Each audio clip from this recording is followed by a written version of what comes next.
পড়া, কিন্তু এখানে অনেক পড়া, আসলে কিছু করার নাই আমাদের। S block. তো আজকে হচ্ছে আমরা 11:30 হাইস্ট 11:30 পর্যন্ত পড়বো, ঠিক আছে? এখন যতটুকু শেষ করতে পারি, কারণ এখানে অনেক পড়া, অনেক বেজাল। তো এস ব্লকের বৈশিষ্ট্য মোটামুটি সব না দিয়ে পড়ে ফেলবা।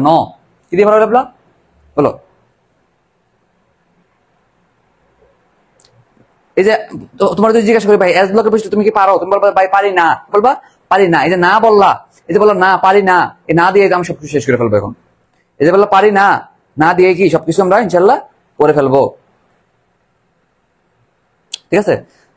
পারি না অথবা না যে বললা, এই কথাটা দিয়ে আমরা দেখি কতটুকু শেষ করতে পারি, ঠিক আছে? আচ্ছা, আমি এস ব্লকের বৈশিষ্ট্যের বই থেকে বাইর করি। আমরা প্রথম থেকে অনেক কথাই পড়ছি, পি ব্লক নিয়ে পড়বো, সমস্যা নাই। আগে এস ব্লক ক্লিয়ার করে দিই, ঠিক আছে? আচ্ছা, তো আমরা জানি এস ব্লকের মধ্যে কি আছে, গ্রুপ 1 আছে, 2 আছে। 1 রে বলে খাদ ধাতু, 2 রে বলে কি মিথ খাদ ধাতু, ঠিক না? তো দেখো, এটা বললাম ন বা না, ন অথবা না। নতে মনে রাখবা নিম্ন গলনাঙ্ক, নিম্ন গলনাঙ্ক ও স্ফুটনাঙ্ক। যদিও তাদের ধাতু, কিন্তু কি তাদের নিম্ন গলনাঙ্ক, নিম্ন স্ফুটনাঙ্ক, ঠিক আছে? নতে নিম্ন গলনাঙ্ক, নিম্ন স্ফুটনাঙ্ক। নতে মনে রাখবা নরম ধাতু, এটা কি নরম এবং নমনীয়। এটা কি হয়? নরম প্লাস নমনীয়, নরম প্লাস নমনীয়, ঠিক আছে? এবং এরা একটা ধাতু আছে নাম হলো সোডিয়াম। সোডিয়াম কি করা যায়? ছুরি দ্বারা কাটা যায়। সোডিয়াম সঙ্গে দুইটা কথা মনে রাখবা, সোডিয়াম সঙ্গে দুইটা কথা মনে রাখবা। এটা ছুরি দ্বারা কি করা যায়? কাটা যায়। ছুরি দ্বারা কি করা যায়? কাটা যায়। নরম দিকে কি করা যায়? ছুরি দ্বারা কাটা যায়, ছুরি দ্বারা কাটা যায়, কাটা যায়, ঠিক আছে না? ছুরি দ্বারা কাটা গেল। এবং সোডিয়াম রে কেরোসিনে কি করতে হয়? সংরক্ষণ করে রাখতে হয়। কেরোসিনে সংরক্ষণ করে রাখতে হয়, ঠিক আছে? এই কথাটা আমরা মনে রাখবো আর কি, ঠিক আছে? কারণ সোডিয়াম কিন্তু অনেক অ্যাক্টিভ একটা মৌল, বিক্রিয়া করে বোমা বা বিস্ফোরণ তৈরি করতে পারে, ঠিক আছে? বোমা অথবা বিস্ফোরণ তৈরি করতে পারে। আচ্ছা, ন দিয়ে এটা বললাম। তো ন দিয়ে কি বললাম? নিম্ন গলনাঙ্ক, নিম্ন স্ফুটনাঙ্ক। ন দিয়ে বললাম নরম নমনীয়। হ্যাঁ, নতে মনে রাখবা। এছাড়া আমরা একটা কথা জানি, যেহেতু গ্রুপ 1 এর মৌল, এটা কি সর্বশেষ স্তরে S1 আছে না, S অরবিটালে একটা করে মৌল আছে, একটা করে ইলেকট্রন আছে, এই জন্য তার কি বলা হয়? গ্রুপ 1 এর মৌল। আর S2, তাহলে সর্বশেষ ইলেকট্রনে কি থাকবো? S2, অর্থাৎ S অরবিটালের উপর 2 থাকবো, আমরা জানি। তো আমরা জানি ধাতুগুলা যদি এটা 1 নম্বর গ্রুপের মৌল হয়, তাহলে একটা ইলেকট্রন ত্যাগ করে সে কি করবে? নিষ্ক্রিয় ধাতুর মতো স্থিতিশীলতা অর্জন করবে। আর মিথ ধাতুগুলো যেমন চিন্তা করো ক্যালসিয়ামের 2টা ইলেকট্রন ত্যাগ করে ক্যালসিয়াম 2+ হয়, ম্যাগনেসিয়াম 2+ হয়, এটা আমরা জানি। 3 নম্বর বই থেকে খোলো, 3 নম্বর পয়েন্ট আমরা ক্লিয়ার। 4 নম্বর পয়েন্ট, বইয়ের 4 নম্বর প্ল্যান, বইয়ের 4 নম্বর পয়েন্ট দেখো। নরমালি এদের, তুমি যে কথাটা মনে রাখবা সেটা হলো যে এদের বিজোড় ইলেকট্রন থাকে না। দেখো তুমি যখন এরা তখন এরকম হয়ে যাবে। দেখো এটা তখন ধরো সোডিয়াম থেকে কি হয়ে গেছে? সোডিয়াম থেকে সোডিয়াম প্লাস হয়ে গেছে, ম্যাগনেসিয়াম থেকে মনে করো ম্যাগনেসিয়াম 2+ হয়ে গেছে, তখন তাদের বিজোড় ইলেকট্রন থাকে না। তো নতে মনে রাখবা, নাতে নাই, কি নাই? অযুগ্ম ইলেকট্রন নাই, অযুগ্ম অথবা বিজোড় ইলেকট্রন নাই, বিজোড় ইলেকট্রন নাই। তো এই যে নাই, এটা না থাকার কি কি লাভ হচ্ছে দেখো। তো বিজোড় ইলেকট্রন থাকা না থাকা সম্পর্কে কিন্তু অনেক কিছু নির্ভর করে, যেমন বর্ণর একটা ব্যাপার স্যাপার আছে, এবং সে চুম্বকীয় ধর্ম প্রদর্শন করবে কিনা এর একটা ব্যাপার স্যাপার আছে, বুঝছো? তো বিজোড় ইলেকট্রন আছে নাকি নাই এর উপর ভিত্তি করে কিন্তু আমরা বর্ণ ব্যাখ্যা করতে পারি, আমরা আমাদের চুম্বকীয় ধর্ম ব্যাখ্যা করতে পারি, ঠিক আছে? তাহলে আমরা এখানে দুইটা কথা বলবো। এখানে তোমরা আসো কিনা সবাই? কথা ক্লিয়ার বুঝতেছো কিনা?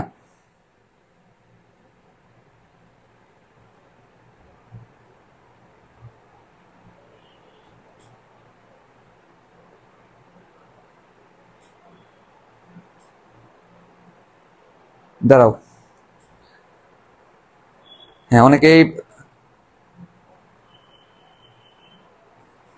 আজ অনেকে আসে নাই। অনেকে কে জানি, আমি তো ভুলে গেলাম। ও আচ্ছা, আনিকা তাসনিম হাওয়া আসে নাই, ঠিকই বলছো, হ্যাঁ বুঝতেছো, ঠিক আছে? তো বিজোড় ইলেকট্রন নাই মানে দুইটা কথা তুমি ব্যাখ্যা করতে পারবা। নাম্বার 1, এদের বর্ণ কিরকম? চুম্বকীয় ধর্মটা বলে ফেলি, চুম্বকীয় ধর্ম। তো আমরা জানি 3 রকমের চুম্বক আছে, চুম্বকীয় ধর্ম। তো মনে রাখো, বিজোড় ইলেকট্রন না থাকলে কিন্তু এরা চুম্বককে তেমন একটা আকর্ষণ করে না। তো আমরা জানি 3 রকমের চুম্বক আছে, ফেরোচুম্বক, প্যারাচুম্বক, ডায়াচুম্বক। ফেরোচুম্বক কি করে? সবচেয়ে বেশি আকর্ষণ করে, অর্থাৎ চুম্বকের লেটেস্ট ভার্সন, সবচেয়ে ভালো ভার্সন। প্যারাচুম্বক মোটামুটি চুম্বকের মতো আকর্ষণ করে, আর ফেরোচুম্বক কি করে? আর ডায়াচুম্বক কি করে? বিকর্ষণ করে উল্টা। তাহলে মনে রাখবা, ডায়াচুম্বক টোটালি কি করে? বিকর্ষণ করে। আর দুইজন আকর্ষণ করে, একজন হচ্ছে প্যারাচুম্বক, একজন ফেরোচুম্বক। এর মধ্যে সবচেয়ে বেশি আকর্ষণ করে কে? ফেরোচুম্বক। এটা আমরা সবাই বুঝি, এবং আমরা ফেরোচুম্বকের উদাহরণ ফেনিকু দিয়ে মনে রাখি, ঠিক না? আর প্যারাচুম্বকের উদাহরণ এগুলো আমরা ওই যে আমরা তড়িৎ চুম্বকীয় আবেশ কি বলে এটাকে 4 নম্বর অধ্যায় ফিজিক্সের সেকেন্ড পেপারে 4 নম্বর অধ্যায় কিন্তু পড়ছি, ঠিক না? যে সোডিয়াম, ক্রোমিয়াম, অ্যামোনিয়াম, আম দিয়ে যা আছে, ম্যাঙ্গানিজ পড়ছিলাম কিনা? যারা পেট বেসিক স্টুডেন্ট তারা কিন্তু জানো। আচ্ছা, চুম্বকীয় ধর্ম তুমি বলবা যে এখানে এরা যেহেতু ওরা ডায়াম্যাগনেটিক হিসেবে কাজ করে, ডায়াম্যাগনেটিক, যেহেতু বিজোড় ইলেকট্রন নাই, বিজোড় ইলেকট্রন না থাকলে অসুবিধা আছে। বিজোড় ইলেকট্রন থাকলে তুমি বলতে পারো চুম্বকীয় ধর্ম আছে। যত বেশি বিজোড় ইলেকট্রন অত বেশি কিন্তু চুম্বকীয় ধর্ম প্রকাশ করে। যেহেতু তার বিজোড় ইলেকট্রন নাই, যে কোনো চুম্বকীয় ধর্ম প্রকাশ করা দূরের কথা, উল্টা আরো বিকর্ষণ করে দেয়। তো মনে রাখবে যে ডায়াচুম্বক হিসেবে কাজ করে।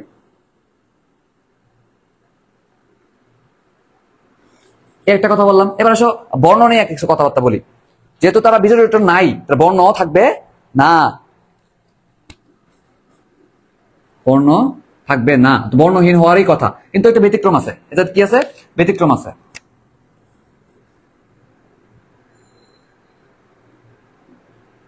ব্যতিক্রম আছে।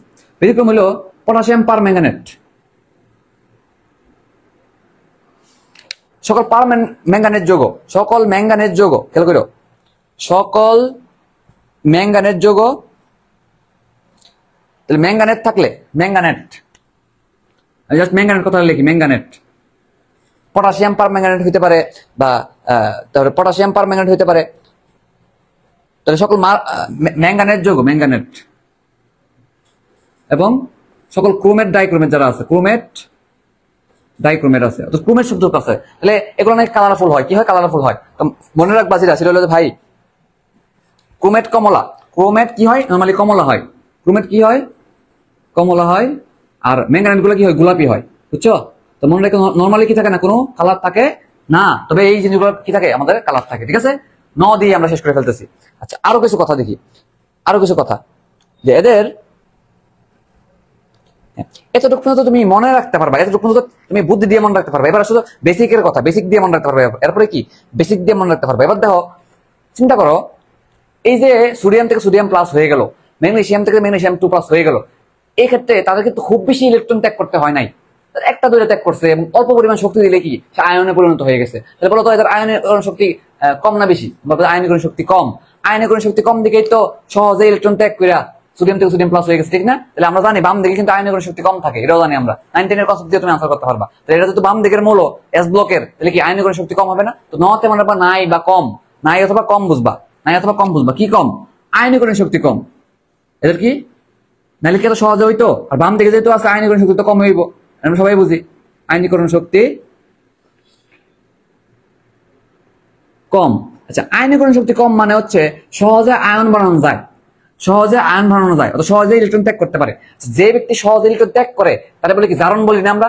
তাহলে আমরা বলতে পারি সহজে ইলেকট্রন ত্যাগ করতে পারে কি মানে কি? সহজে জারণ হয়। কি হয়? সহজে, আমরা নিজের মতো করে লিখতেছি, সহজে জারণ হয়। আর যে জারণ করতে পারে সে কি তীব্র বিজারক কিনা বলো? যার বেশি বেশি সহজে জারণ হয়, আমরা জানি যার জারণ ঘটে তারে বলে বিজারক। তাহলে বলো তো, তারে যেহেতু এস ব্লক মৌলগুলোর মাঝখানে সহজে জারণ হয়, সহজে জারণ হয় মানে সহজে ইলেকট্রন ত্যাগ করে ফেলে, সহজে ইলেকট্রন ত্যাগ করে ফেলে মানে সে হচ্ছে তীব্র বিজারক, ঠিক না? তো বলতে পারি তারা হচ্ছে তীব্র বিজারক হিসেবে কাজ করে। বুঝছো? জারণ যারা করে তারা বলে বিজারক। আচ্ছা, এবং যেহেতু তড়িৎ ঋণাত্মকতা কম, তাহলে বলতে পারি কি তীব্র তড়িৎ ধনাত্মক। যেহেতু ঋণাত্মকতা কম, তো ঋণাত্মকতা কম মানে কি ধনাত্মকতা বেশি, তাহলে বলতে পারি তীব্র ধনাত্মক মৌল। কি বলতে পারি? তীব্র ধনাত্মক মৌল। ঠিক আছে?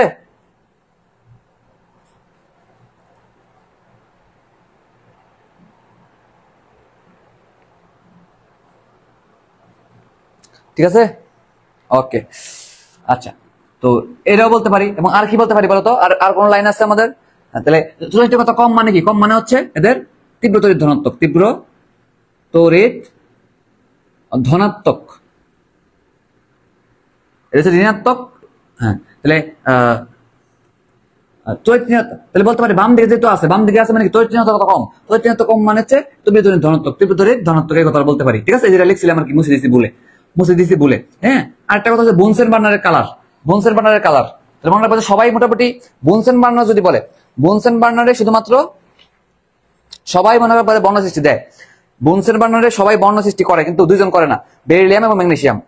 তাহলে কয়েকটা কথা দেখো, ব্যতিক্রম টাইপ কথাবার্তা দেখো, ব্যতিক্রম টাইপ কথাবার্তা, ব্যতিক্রম টাইপ কথাবার্তা দেখো। Number 1, Bunsen burner Bunsen burner. এখানে সবাই দেয়, কে দেয় না? শুধুমাত্র বেরিলিয়াম এবং ম্যাগনেসিয়াম দেয় না, বেরিলিয়াম ম্যাগনেসিয়াম দেয় না। তো এর মধ্যে বোমা বলতে পারে, বৌমা, তো বৌমা কি বলতে পারে? বৌমা করে না, বৌমা কিনা এখানে কালার দেয় না, বৌমা কালার দেয় না, তো বেরিলিয়াম ম্যাগনেসিয়াম করতে পারো, ঠিক আছে। আরেকটা বেসিক কথা হলো যে এখানে এখানে বেরিলিয়াম ব্যতীত বাকি সবাই আয়নের যৌগ গঠন করে। তাহলে আয়নের এরা যেহেতু ধাতু, এরা কি মূলত ধাতু না? ধাতু কি করবে? ওরা তো সাথে কানেক্ট করে আয়নের যৌগ তৈরি করার কথা, কিন্তু একমাত্র কে করে না? বেরিলিয়াম করে না। এরা ক্ষতে আসতো একাডেমিকে যে কেন করে না বেরিলিয়াম? কারণ হচ্ছে এরা অনেক ক্ষুদ্র, অনেক আকৃতিকে অনেক ক্ষুদ্র। তাহলে মনে রাখবা বেরিলিয়াম বাদে তাহলে সবাই আয়নিক যৌগ গঠন করে, আয়নিক যৌগ গঠন করে। কে? বোরন নাকি বেরিলিয়াম? অবশ্যই মনে রাখবা বেরিলিয়াম, বেরিলিয়াম বাদে, বেরিলিয়াম বাদ, বেরিলিয়াম বাদ। তাহলে আমরা এই দুটো কথা খেয়াল রাখবো। বুনসেন ব্যতিক্রম ভিত্তিক কথাবার্তা, এগুলো ব্যতিক্রম ভিত্তিক কথাবার্তা, ঠিক আছে। তাহলে আমরা এইভাবে সাজাই নিব। বলো তাহলে, বলো সবগুলো বৈশিষ্ট্য পারবা কিনা? এবার দেখো, খুবই সহজ, কিন্তু এস ব্লকের বৈশিষ্ট্য খুবই সহজ, পারবা। এছাড়াও কিছু কিছু দাগানো লাইন পড়ে আর কি তোমরা। তাহলে সবাই বলো যে এস ব্লকের বৈশিষ্ট্য পারবা কিনা?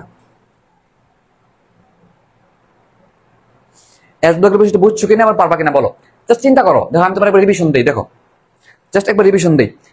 ন এস ব্লক মানে না, পারি না, না দেওয়া নিম্নকরণ নাম করো, না দেওয়া নরম, ন দিয়ে মনে করো নাই, যুগ্ম ইলেকট্রন নাই। যুগ্ম ইলেকট্রন না থাকলে দুইটা ঘটনা বলতে পারবা, যে চুম্বকীয় ধর্ম খুবই নাই বা কম কম, বা ডায়াম্যাগনেটিক এবং কালার দেয় না। ব্যতিক্রম আছে ম্যাঙ্গানেট গোলাপি, আমরা জানি পটাশিয়াম পারম্যাঙ্গানেট গোলাপি হয়, ক্রোমেট কমলা, ক্রোমেট কমলা আমি মনে রাখবো, ঠিক আছে না? গেল। এরপরে তোমার বলবো যে যেহেতু এরা আয়নীকরণ শক্তি অনেক কম, খুব সহজে আয়ন বানাইতে পারি, সব সহজে ইলেকট্রন ত্যাগ করতে পারে, মানে খুব সহজে জারণ ঘটে, খুব সহজে জারণ ঘটে মানে তারা তীব্র বিজারক, অনেক বিজারক হিসেবে ভূমিকাটা তার বেশি।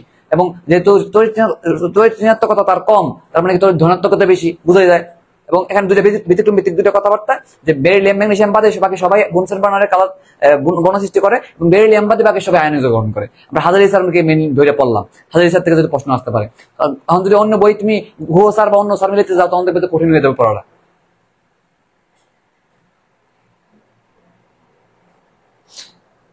নেক্সট ক্লাস তো মনে হয় আগামীকাল, বা রুটিন দেখতে হবে, জানাই দিব, আমি জানাই দিব, সমস্যা নেই।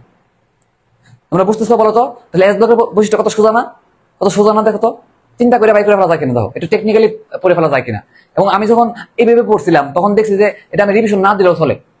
তো অনেকে বলো না যে পড়া কিভাবে কমাবো, এই যে পড়া কমে গেছে না, তুমি যখন দেখবা যে এটা নিয়ে তুমি কনফিডেন্ট, এই জায়গার পড়াটা নিয়ে তুমি কনফিডেন্ট, তুমি পারতেছো, মনে হচ্ছে পারবো, মনে হইতেছে, তোমার মনে হচ্ছে যে পারবা পারবা একটা ভাব আসতেছে এখানে, ঠিক আছে, তখন তুমি রিভিশন না দিলে ভুল হবে না, এবং তুমি পরীক্ষাও ভালো পারবা এখান থেকে, বুঝছো? কারণ তোমার এটা মাথায় ঢুকে গেছে, তুমি মুখস্থ করো নাই, জিনিসটা কি মাথায় ঢুকে গেছে একবারে, কথা বুঝছো কিনা? হ্যাঁ, লিথিয়াম সমযোজী গঠন, হ্যাঁ আর একটা লাইন লেখা আছে, লিথিয়াম সমযোজী গঠন করে। হ্যাঁ,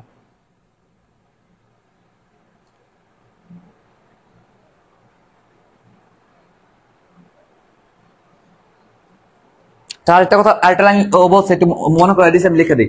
লিথিয়াম কি করে? নর্মালি কি, নর্মালি এস ব্লকের মৌলগুলা আরেকটা ধাতুগুলা আরেকটা মৌলের সাথে কি করার কথা? অরতর সাথে আয়নিক যৌগ গঠন করার কথা, কিন্তু লিথিয়াম কি করে? লিথিয়াম সমযোজী যৌগ গঠন করে, সমযোজী যৌগ। তাহলে একটা স্ক্রিনশট নাও, স্ক্রিনশট নাও। আমি পি ব্লকে চলে যাই, পি ব্লকে। আমরা যদি ব্লক গুলা শেষ করতে পারি, আমাদের ভয় অনেকটা কমে যাবে। কারণ আমি জানি তোমাদের ভয় পাওয়ার মেন জায়গাটাই হলো কি, ব্লক, বিভিন্ন ব্লকের মধ্যে বৈশিষ্ট্য, ঠিক আছে না? S block clear, S block clear, তারপর কিনা বলো? 25 তারিখ নেই? আচ্ছা, তাহলে পরশু দিন না?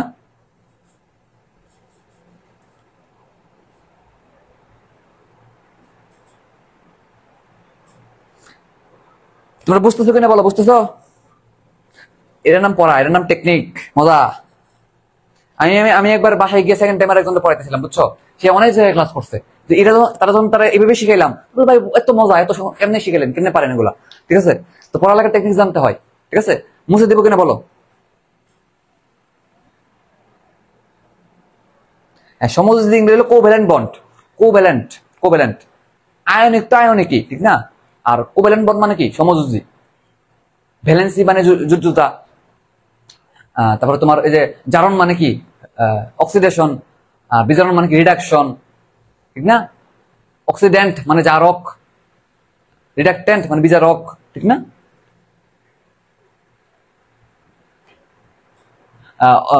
বিজারণ মানে কি? নন পেয়ার, বলতে পারো বিজারণ মানে নন পেয়ার। নরম তো, নরম ইংরেজি কি? নরম ইংরেজি জানি না। ব্যতিক্রম মানে তো এক্সেপশন, জানোই। একটু খেয়াল রাখবে, ঠিক আছে না?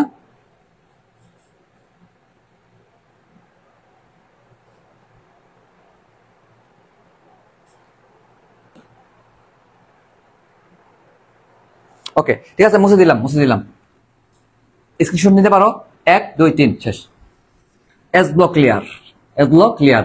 এবার হচ্ছে পি ব্লকে। পি ব্লকে এসে মাথা নষ্ট, পি ব্লকে এসে পুরাই মাথা নষ্ট, ঠিক না? পি ব্লকের একটা একটা করে আমরা গ্রুপ পড়বো, কারণ পি ব্লক বড় হওয়ার কারণে হলো পি ব্লকের মধ্যে অনেকগুলো গ্রুপ আছে। 13 নম্বর গ্রুপ, 13 14 15 16 17 18 অনেকগুলো আছে কিনা, একটু আস্তে আস্তে পর্ব শেষ হয়ে যাবে। পি ব্লক এবার কি? পি ব্লক, পি ব্লকের মধ্যে কে কে আছে? 13 14 15 16 17 18 আর আছে কিনা? 19 তো আর নাই, 19 তো আর নাই, ঠিক না? আচ্ছা, 13 নম্বর গ্রুপ, 13 নম্বর গ্রুপের টেকনিক, 13 নম্বর দিয়ে আমরা শুরু করি। 13 নম্বর, 13 নম্বরের মাঝখানে কি আমরা ছন্দটা কি বলতো? বোরন এলো গেল, বোরন এলো গেল, India Thailand, India Thailand Nepal. এখান থেকে মূলত আমার পড়া লাগবে কোনটা জানো? বোরন এবং অ্যালুমিনিয়াম নিয়ে। মূলত কারা পড়া লাগবে? বোরন এবং অ্যালুমিনিয়াম নিয়ে পড়া লাগবে, ঠিক আছে? বোরন এবং অ্যালুমিনিয়াম নিয়ে পড়া লাগবে, ঠিক আছে? তো আমরা শেষের দিকে একটা কাজ প্রকারভেদ করে ফেলবো। তো মাঝখানে যত ওই অক্সাইডের কথা বলা হোক, আমরা কি করবো? একসাথে পড়ে ফেলবো, বুঝছো? বুঝছো?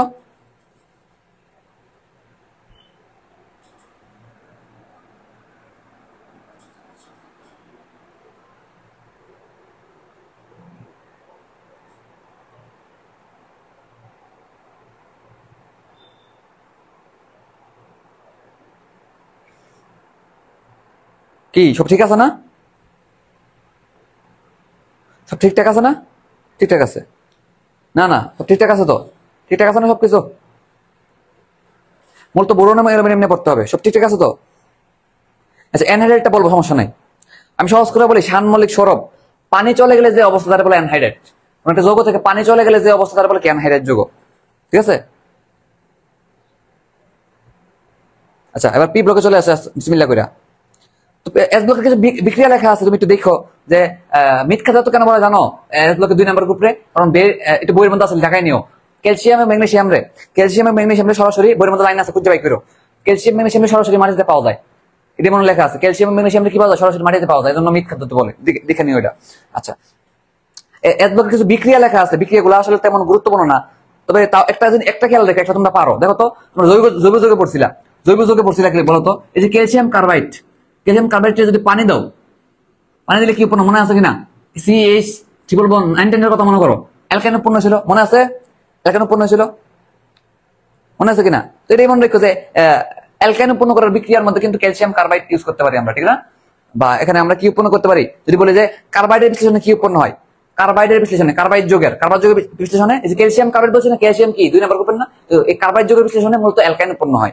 আর তোমার এই যে নাইট্রাইট যৌগের বিশ্লেষণে অ্যামোনিয়া উৎপন্ন হয়। এই দুটো একটু গুল দিয়ে রাখো, বইয়ের মধ্যে আছে বিক্রিয়া। নাইট্রাইট থেকে অ্যামোনিয়া উৎপন্ন হয়, কার্বাইড থেকে অ্যালকাইন উৎপন্ন হয়, বইয়ের মধ্যে দেখো, ঠিক আছে না? আচ্ছা, পি ব্লক। তো পি ব্লকের প্রথম বৈশিষ্ট্য পড়তে হবে, কি পড়তে হবে? বৈশিষ্ট্য কিন্তু পড়তে হবে সবার আগে। মজা মজা রে। তো পি ব্লকের মধ্যে আমরা পড়ছি, দেখো আমরা এই জিনিসগুলো পড়ছি, দেখো এই যে আমাদের কি বলে এটাকে, পি ব্লকের মধ্যে আমরা পড়ছি যে ধাতু কয়টা, অধাতু কয়টা, এইসব কিছু পড়ে ফেলছি, ঠিক না? 36টা মৌল আছে, এর মধ্যে কি কি আছে এগুলো ঋণ দিবা। তো পি ব্লক ডান দিকে না, ডান দিকে গেলে কি হবে? তোর ঋণাত্মক হবে অবশ্যই। বাম দিকে তো আমরা জানি, বাম থেকে ডান দিকে তোর ঋণাত্মকতা বাড়ে।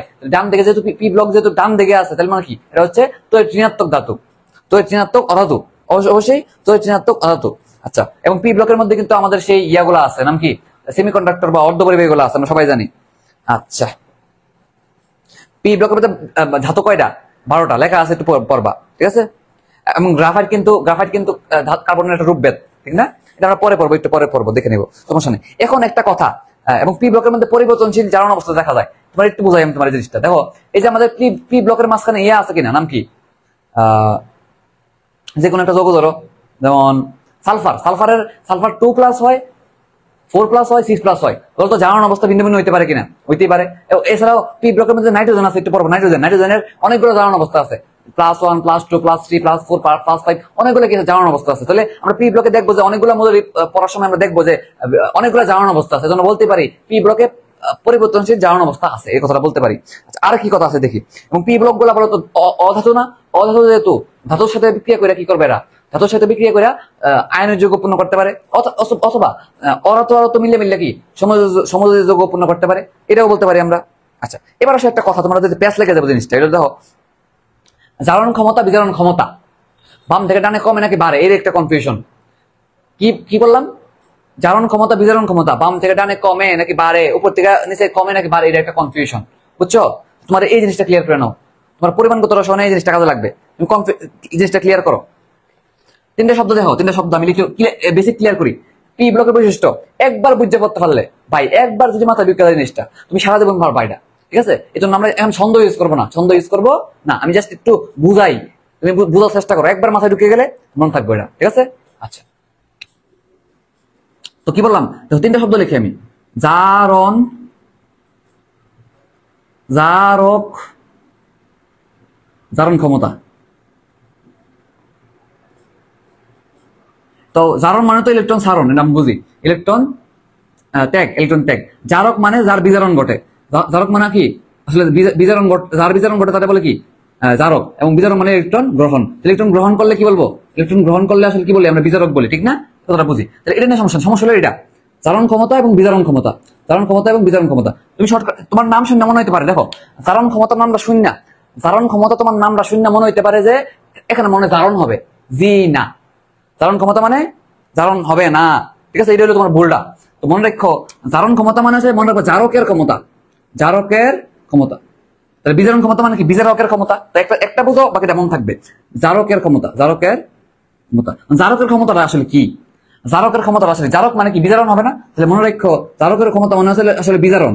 জারক মানে কি? তারা কি হবে আসলে? তার হবে আসলে বিজারণ হবে। তাহলে আসলে যদিও নাম জারণ ক্ষমতা, কিন্তু আমরা গবেষণা করতে করতে দেখলাম যে আলটিমেটলি কি পেলাম? বিজারণ। অর্থাৎ যার বিজারণ বেশি হবে তার জারণ ক্ষমতা বেশি, বুঝছো? নাম শুনে মনে হতে পারে কি জারণ ক্ষমতা মানে মনে হয় জারণ হবে বেশি বেশি, না, জারণ ক্ষমতা মানে আসলে বিজারণ। তাহলে বিজারণ ক্ষমতা মানে কি আসলে জারণ, একটু বুঝছো কিনা বলো? তাহলে এটা তুমি উল্টা কথা দিয়ে মনে রাখবে। তুমি যদি এত কিছু চিন্তা না করতে পারো, তুমি মনে রাখবে যে উল্টা কথা শেষ। জারণ ক্ষমতা যদি বলে ক্ষমতা, জারণ ক্ষমতা বলে কিন্তু জারণ না, বিজারণ। বিজারণ ক্ষমতা বললে আসলে বিজারণ না, জারণ। উল্টা কথা মনে রাখবে জাস, ঠিক আছে? গেল। তাহলে আমরা জারণ ক্ষমতা কি বিজারণ ক্ষমতা মানে বুঝছি। জারণ ক্ষমতা মানে বিজারণ হবে, বিজারণ ক্ষমতা মানে জারণ হবে, শেষ, ঠিক আছে? আমরা শর্টকাটে মনে রাখবো ভেবে। আচ্ছা, এবার আসো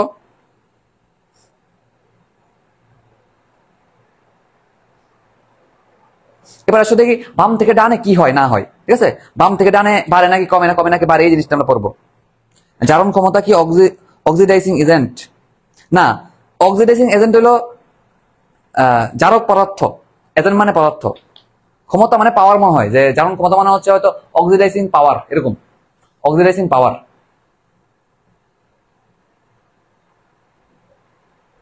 সাদিয়া জান না, তুমি এগুলো বুঝে বলছো নাকি না বুঝে বলছো আমি জানি না, তুমি এটা বলছো। তো তুমি চিন্তা করো, দেখো তোমার চিন্তা করাই, একটু চিন্তা করো, একটু মনোযোগ দিয়ে খেয়াল করো। বাম থেকে ডানে, আমি জাস্ট একটা খেয়াল রাখবো, বাম থেকে ডানে কি হয়? বাম থেকে ডানে কি হয়? কি হয়? বাম থেকে ডানে যাইতেছো মানে কি? ধাতু থেকে অরাতুর দিকে যাইতেছো, ঠিক না? অরাতুর কাজ কি? ইলেকট্রন গ্রহণ করা। অথবা তুমি এমনি চিন্তা করতে পারো, বাম থেকে ডানে গেলে কি ইলেকট্রন আসক্তি বাড়ে। ইলেকট্রন আসক্তি বাড়ে মানে কি? ইলেকট্রন গ্রহণ করার ক্ষমতা বাড়ে। তাহলে বলো তো, বাম থেকে ডানে যাইতেছো মানে হচ্ছে ইলেকট্রন আসক্তি বাড়ে, ইলেকট্রন আসক্তি বাড়ে। ইলেকট্রন আসক্তি বাড়ে মানে কি? ইলেকট্রন বেশি গ্রহণ করার প্রবণতা বাড়ে।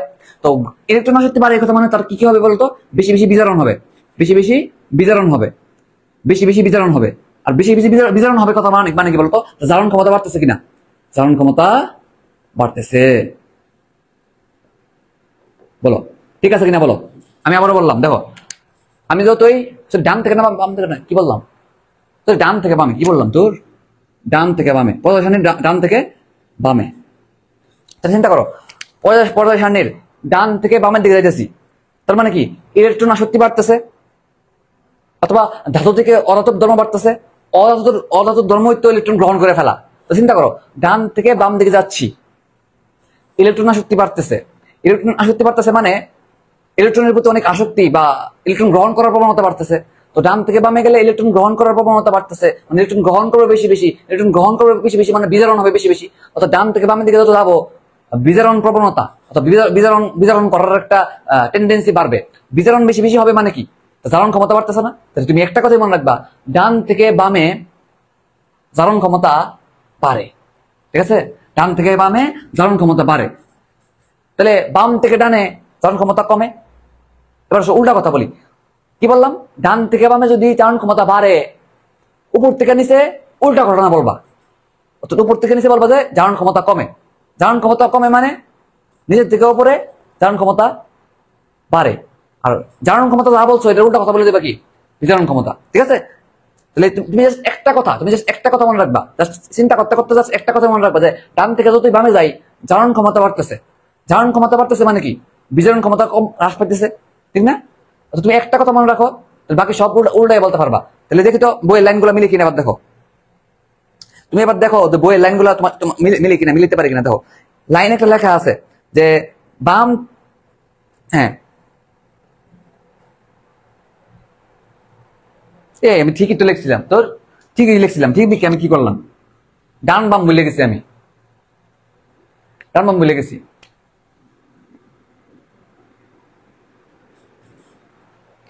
আমি এভাবে চিন্তা করতেছিলাম আর কি, বুঝছো? আমি আমার এটা ডান চিন্তা করছি। আমরা তো পদাশানি এভাবে তাকাই, ঠিক না? পদাশানির দিকে এভাবে তাকাই, এভাবে তাকালে বাম থেকে ডান বলি আমরা, ঠিক না? আমি হার্টের মতো চিন্তা করতেছিলাম, হার্ট দিয়ে চিন্তা করলে কিন্তু হবে না। তুমি বইয়ের দিকে তাকাও, বইয়ের দিকে তাকাইয়া তাকানোর সময় যেদিকে বাম এটা বাম, তাহলে বাম থেকে ডানে মানে কি গ্রুপ 1 থেকে 18 দিকে যাইতেছো, গ্রুপ 1 থেকে 18 দিকে যাচ্ছ, ইলেকট্রন শক্তি বাড়ছে, বিজারণ বেশি বেশি হবে, ইলেকট্রন শক্তি ইলেকট্রন গ্রহণ করবে বেশি বেশি, ইলেকট্রন গ্রহণ বেশি বেশি মানে কি বিজারণ বেশি বেশি, বিজারণ বেশি বেশি হবে, বিজারণ বেশি বেশি হবে মানে কি জারণ ক্ষমতা বাড়তেছে। তো জারণ ক্ষমতা যদি ডান থেকে বাম থেকে ডানে বাড়ে, বাম থেকে ডানে যদি জারণ ক্ষমতা বাড়ে, তাহলে বলো তো উপর থেকে নিচে কি হয়, জারণ ক্ষমতা বাড়ে নাকি কমে? তুমি বলবো যে বাম থেকে ডানে যেহেতু জারণ ক্ষমতা কি হয় বাড়ে, তাহলে উপর থেকে নিচে কমবে। আর জারণ ক্ষমতার ক্ষেত্রে যা বলছো বিজারণ ক্ষমতার ক্ষেত্রে তার উল্টা বলে দিবা। তাহলে বলো একটা কথা বাই করে বাকিগুলা উল্টা উল্টা বলতে পারবা কিনা, বলো বলো, নাকি আরেকবার বলবো? বলো, এই জায়গাটা একটু তোমার বেজার লাগতে পারে, একটু বেজার লাগতে পারে। তুমি জাস্ট একটা কথা মনে রাখবে, ঘুরে ঘুরে বাকি কথা বলে দিতে পারবা, ঠিক আছে?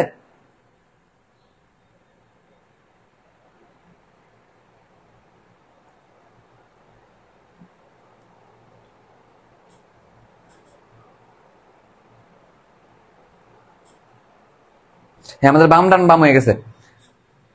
হার্ট কিন্তু চিন্তা করতে হবে অন্যভাবে। তুমি হৃৎপিণ্ডের চিত্র যদি দেখো, হৃৎপিণ্ডের চিত্র বইয়ের দিকে যদি তাকাও, তুমি যেদিকে বাম দেখবে এটা কিন্তু আসলে ডান, ঠিক না? আমি হৃৎপিণ্ডের মধ্যে চিন্তা করে ফেলতেছিলাম, কিন্তু না, আমরা তো পদাসানি কিভাবে চিন্তা করি, পদাসানির দিকে তাকাইলে, বই খুলে তাকাইলে যেটা বাম এটা হচ্ছে বাম। হৃৎপিণ্ডের ক্ষেত্রে কিন্তু উল্টা চিন্তা করতে হয়।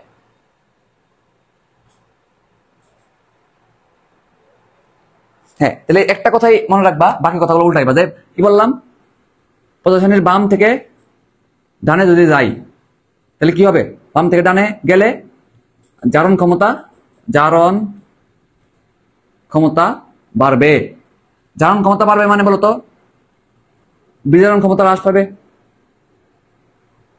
বিজারণ ক্ষমতা হ্রাস পাবে। আর তাহলে বাম থেকে ডান হিসাব করা শেষ, ঠিক না? এবার তো যদি উপর থেকে নিচে, এবার যদি কি উপর থেকে নিচে, উপর টু নিচে, উপর থেকে নিচে বলে দেখো তো বাম থেকে ডানে জারণ ক্ষমতা বাড়তেছিল, উপর থেকে নিচে জারণ ক্ষমতা কমবে, জারণ ক্ষমতা কমবে। জারণ ক্ষমতা কমবে মানে কি বিজারণ ক্ষমতা বাড়বে, ঠিক আছে না? তো জাস্ট এই একটা লাইন যদি মনে রাখতে পারো, বাকিগুলো জাস্ট উল্টাই বলতে থাকবা, ঠিক আছে? এই জায়গায় অনেকে ছন্দ দিব, অনেকেই ছন্দ দিয়ে পড়াবে এই জায়গাটা, কিন্তু আমার কাছে কেন জানি ছন্দ মনে রাখতে ভালো লাগতো না। আমার কাছে মনে হয় একটু বুঝে পড়ি, তাহলে মনে থাকবে বেশি। তাহলে বুঝছো কিনা বলো? তোমাদের কাছে যদি মনে হয় যে অন্য কোনো রাস্তা, যদি অন্য কোনো ওয়ে যদি আরো সহজ মনে হয়, তুমি ওইটা ফলো করতে পারো, তোমার ইচ্ছা। শর্টকাট যদি ইউজ করতে মনে চাই ইউজ করতে পারো, কোনো সমস্যা নেই। আমার কাছে মনে হয়েছে আমি বুঝা এটা মনে থাকে, এই জন্য বুঝে তোমার পড়াইলাম, ঠিক আছে? পারবা কিনা বলো? তাহলে পি ব্লকের বৈশিষ্ট্য শেষ।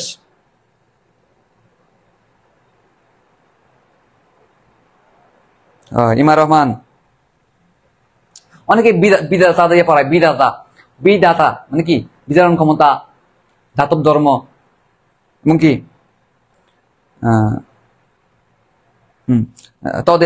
কথা, এগুলো যদি বাম থেকে ডানে কমে, অনেক ছন্দ দিয়ে পড়ায়। আমার এগুলো ভালো লাগে না। আচ্ছা, মুছে দিলাম। কেউ যদি এই পাঠটা নাও বুঝো সমস্যা নেই, তুমি ছন্দ দিয়ে মনে রাখতে পারো, সমস্যা নেই। তো বলতেছিলাম যে গ্রুপ 13 এর মধ্যে আমরা বোরন এবং অ্যালুমিনিয়াম মিলিয়ে পড়তে হবে। বোরনের বিভিন্ন অক্সাইড আছে, উপধর্মীয় অক্সাইড, বিভিন্ন অম্লধর্মীয় অক্সাইড আছে। তো একটা কথা আমরা খেয়াল রাখতে হবে যে ধাতুর অক্সাইড হলো কি বলতো ধাতুর অক্সাইড কি ক্ষারধর্মী নাকি অম্লধর্মী? তুমি চিন্তা করবা সোডিয়াম হাইড্রোক্সাইড দিয়া, কি চিন্তা করবা সোডিয়াম হাইড্রোক্সাইড দিয়া, অথবা ম্যাগনেসিয়াম অক্সাইড এগুলো চিন্তা করবা। সোডিয়াম হাইড্রোক্সাইড কি ক্ষার না? তাহলে সোডিয়াম কি একটা ধাতু না? বা ধাতু না, ধাতুর অক্সাইড গুলো হবে অবশ্যই ক্ষারধর্মী, আর অধাতুর অক্সাইড গুলো হবে অবশ্যই অম্লধর্মী। অ ফর অধাতু, অ ফর অম্ল, এমনি মনে রাখতে পারো। অধাতুর অক্সাইড অম্লধর্মী, ধাতুর অক্সাইড ক্ষারধর্মী। বুঝে বলা যায়, না বুঝে বলা যায়, ঠিক আছে? না বুঝে মনে রাখা যায়। আচ্ছা গেল। তো বিভিন্ন অক্সাইড নিয়ে বলছিলাম যে আমি শেষে পড়াবো, একসাথে পড়াই দিব। আচ্ছা এবার 13 নম্বর গ্রুপে আসো, গ্রুপ 13। তো বোরনের বিভিন্ন অক্সাইড আছে, অর্থ অ্যাসিড, মেটা অ্যাসিড। তো অর্থ মানে মনে রাখবা যে নরমালি আমরা যে অ্যাসিডটা বলি এটাই বলে অর্থ, মনে রাখবা। নরমালি আমরা যে অ্যাসিডের নাম বলি এটাই কি অর্থ। যদি বলি যে ফসফরিক অ্যাসিড, এটা তুমি একটা অপর নামে ডাকতে পারো অর্থ ফসফরিক অ্যাসিড। মনে রাখবা নরমালি আমরা যে অ্যাসিডের নাম জানি এটাই তুমি অর্থ বলতে পারো, শেষ, ঠিক আছে? আর অ্যানহাইড্রেট যৌগ মানে একটা যৌগ থেকে যদি পানি সরাই দাও তাহলে বলে কি অ্যানহাইড্রেট যৌগ। তো অ্যালুমিনিয়ামের অক্সাইড আছে, বোরন নিয়ে বলে ফেললাম। অ্যালুমিনিয়ামের অক্সাইড আছে, এটা উভধর্মী। তো আমরা সব একসাথে অক্সাইড পড়বো, সমস্যা নাই। তবে অ্যালুমিনিয়াম নিয়ে গুরুত্বপূর্ণ পড়া হলো অ্যালুমিনিয়ামের ডাইমার গঠন করে। কি গঠন করে? ডাইমার গঠন করে, এটা ইম্পর্টেন্ট। অ্যালুমিনিয়াম কি করে? অ্যালুমিনিয়াম ডাইমার গঠন করে, ডাইমার। তো 13 নম্বর গ্রুপ নিয়ে তেমন পড়া নাই। হ্যাঁ, কি করে? ডাইমার গঠন করে, ডাইমার। ডাইমার মানে এরকম যে অ্যালুমিনিয়াম মনে করো যে ট্রাইক্লোরাইড আছে, এটা 2 দ্বারা গুণ করে দাও তো কি হয় দেখো, তাহলে এরকম হয়ে যায় আর কি, যে তোটা এরকম হয়ে যায় L2Cl6, এরকম হয়ে যায়, ঠিক আছে? এটা বলে ডাইমার। মানে কি পলিমার বলি না, ট্রাইমার বলি না, এবার কি পলিমার, ডাইমার। ডাইমার মানে কি দ্বিগুণ হয়েছে, কি হয়েছে? দ্বিগুণ হয়েছে। এখান থেকে বিভিন্ন প্রশ্ন আসে, যে এই ডাইমারটা কখন কি হয়, এর একটা প্রশ্ন আসে। অথবা এই ডাইমারের মধ্যে কয় জোড়া মুক্ত ইলেকট্রন আছে, কয় জোড়া কি আছে না আছে, এগুলো পড়তে হয়, ঠিক আছে? আচ্ছা, তো তোমার আমি এই জায়গাটা একটু সহজ করি, দাঁড়াও। এই জায়গাটা বুঝতে পড়তে হবে না, শর্টকাট করে গেলে ধরা খেয়ে যেতে পারো।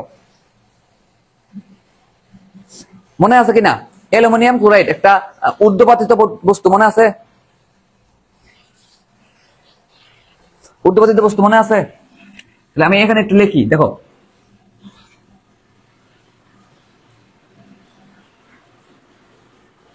এখানে কি হয়? অ্যালুমিনিয়াম Cl6টা 180 ডিগ্রি সেলসিয়াস তাপমাত্রা, 180 ডিগ্রি সেলসিয়াস তাপমাত্রায় চলে যায় হচ্ছে এই মনোমার রূপে চলে যায়। নাম্বার 1 তথ্য। নাম্বার 2 তথ্য হলো এই যে অ্যালুমিনিয়াম ডাইক্লোরাইড আমরা আঁকতে হবে, চিত্র আঁকবো আমরা এখন। চিত্র এঁকে এখান থেকে বেসিক একটু ক্লিয়ার করে রাখবো, ঠিক আছে? এই যে অ্যালুমিনিয়াম আছে, আচ্ছা অ্যালুমিনিয়ামের বাইরে কি কি আছে বলতো? ক্লোরিন আছে, ঋদ্ধিয় ক্লোরিন আছে, ঋদ্ধিয় কি আছে? ক্লোরিন আছে। আচ্ছা, তো এরপরে মনে রাখবো যেটা, সেটা হলো যে আবার এদিকে অ্যালুমিনিয়াম আছে অবশ্যই, ঠিক না? ঋদ্ধিয় ক্লোরিন আছে, আচ্ছা। এরপরে এখান থেকে কিছু প্রশ্ন আসে কিন্তু, খেয়াল করো। তো এদিকে কি আছে? আবার এদিকে ক্লোরিন আছে, ঠিক আছে না? তো আমরা এরকম করে কি রাখলাম, চিত্র এঁকে ফেললাম। এখন দেখো তোমার যে অ্যালুমিনিয়ামের যে সর্বশেষ কক্ষপথে ইলেকট্রন কয়টা? 3টা কি এখানে ফিল আপ হয়ে গেছে না? তাহলে ক্লোরিনের সর্বশেষ ইলেকট্রন কয়টা? 7টা আছে না? 7টার সাথে এখানে যে একটা ইলেকট্রন মিলে কয়টা হয়ে গেছে? এখানে 2টা ইলেকট্রন মিলে কি হয়ে গেছে? যে একটা অ্যালুমিনিয়ামের সর্বশেষে একটা ইলেকট্রন আছে, 1টা 2টা 3টা, এই অ্যালুমিনিয়ামের। আর ক্লোরিনের যে 7টা আছে, 7টার মধ্যে 6টা হয়েছে এই জায়গায়, খেয়াল করো, 6টা হয়েছে এই জায়গায়, আর একটা এটার সাথে বন্ধন করে ফেলছে, দেখছো?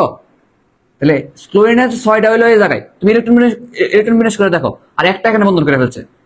এই কালোটা হয়েছে, কালো বিন্দুটা হয়েছে ক্লোরিনের। তাহলে ক্লোরিনের 7টা ছিল না সর্বশেষ কক্ষপথে? 7টার মধ্যে 6টা রয়ে গেছে, একটা কি করছে? অ্যালুমিনিয়াম একটার সাথে বিক্রিয়া করে ফেলছে, ঠিক আছে? আচ্ছা, আবার এখানেও সেম একটা এদিকে বিক্রি করে ফেলছে, আর বাকিগুলো কি মাথার মধ্যে রয়ে গেছে, ঠিক আছে? বাকিগুলো মাথার মধ্যে রয়ে গেছে, একটা বিক্রি করে ফেলছে। আর অ্যালুমিনিয়ামের যে সর্বশেষ কক্ষপথে একটা করে ছিল, একটা এটার সাথে বিক্রি করে ফেলছে, ঠিক আছে? তাহলে অ্যালুমিনিয়াম 3+ না? বা অ্যালুমিনিয়ামের সর্বশেষ কক্ষপথে দাও, তুমি দেখো, অ্যালুমিনিয়াম দেখো 1s2 2s2 2p6 3s2 3p1। তারপর তো সর্বশেষ কক্ষপথে 3টা ইলেকট্রন আছে কিনা? তাহলে এগুলো লাল দ্বারা প্রকাশ করলাম, দেখো। তাহলে আমি চিন্তা করো যে সর্বশেষ কক্ষপথে এই অ্যালুমিনিয়াম, তিনটা কি হলো সর্বশেষ কক্ষপথের ইলেকট্রন? ক্লোরিন চিন্তা করো, ক্লোরিনে কয়টা আছে বলতো? ক্লোরিনে কি আছে?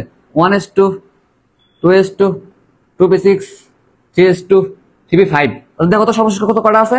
7টা ইলেকট্রন আছে। 7টার মধ্যে দেখো তো সাতটার মধ্যে একটা গিয়ে বিক্রি করে ফেলছে এটার সাথে, বাকি 6টা কিন্তু রয়ে গেল এদিকে, দেখছো? তো এটা কিন্তু আমি আঁকছি। এখানে যেটা হয় যে একটা সন্নিবেশ সমযোজী বন্ধন গঠিত হয়, কি হয়, এই যে এটা আছে এটা তাহলে দিয়ে দেয় এখানে, ঠিক আছে, আর এই যে এটা আছে এটা তাহলে এখানে দিয়ে দেয়, বুঝছো? দিয়ে দিয়ে একটা সন্নিবেশ সমযোজী বন্ধন গঠন করে। তাহলে মনে রাখবে যে এখানে সন্নিবেশ সমযোজী বন্ধন গঠন হয়েছে, সন্নিবেশ সমযোজী বন্ধন গঠন হয়েছে, বন্ধন গঠিত হয়েছে। নাম্বার 1। নাম্বার 2 হলো এই জায়গায় মুক্ত জোর কয়টা, বন্ধন জোর কয়টা, এটা প্রশ্নে আসে। এখানে মুক্ত জোর কয়টা, এটা বুঝে না পড়লে তুমি মুখস্থ করে পারবে না। মুক্ত জোর কয়টা এবং কি বন্ধন জোর কয়টা?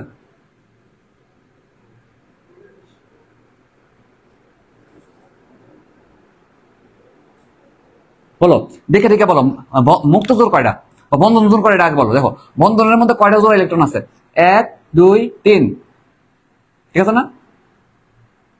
আবার তাহলে বন্ধনের মধ্যে কয়টা ইলেকট্রন আছে, 1 2 3,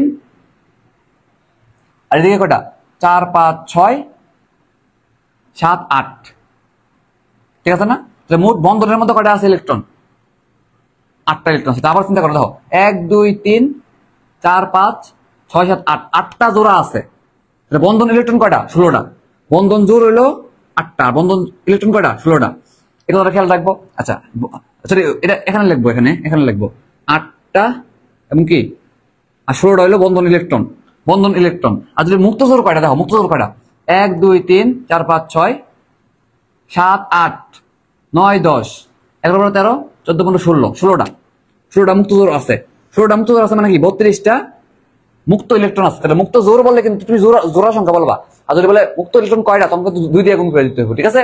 যদি বলে এখানে সন্নিবেশ সমযোজী বন্ধন কয়টা, এখানে সমযোজী কয়টা, সমযোজী বন্ধন কয়টা, সন্নিবেশ কয়টা, সন্নিবেশ সমযোজী বন্ধন কয়টা, এইটা প্রশ্ন আসতে পারে, সন্নিবেশ সমযোজী কয়টা, ঠিক আছে? তো মনে রাখবে যে এটা সমযোজী বন্ধন কয়টা বলতো, সমযোজী বন্ধন হলো 1টা 2টা 3টা 4টা 5টা 6টা, 6টা হলো সমযোজী বন্ধন। আর যদি সন্নিবেশ সমযোজী কয়টা, 2টা, কারণ সন্নিবেশ মানে কি দুইজন শেয়ার করে করে নিবে জিনিসগুলা, ঠিক আছে? তাহলে বলো এই জিনিসগুলো বুঝছো কিনা, এই কথাগুলো বুঝছো কিনা বলো, এখান থেকে কি কি প্রশ্ন আসতে পারে তুমি পারবা কিনা বলো।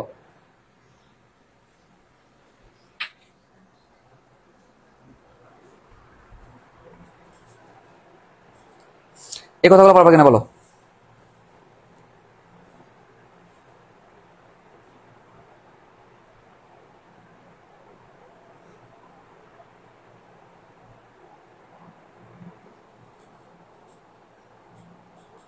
তাহলে এখানে মনে হয় যে জিনিসটা অনেক সোজা।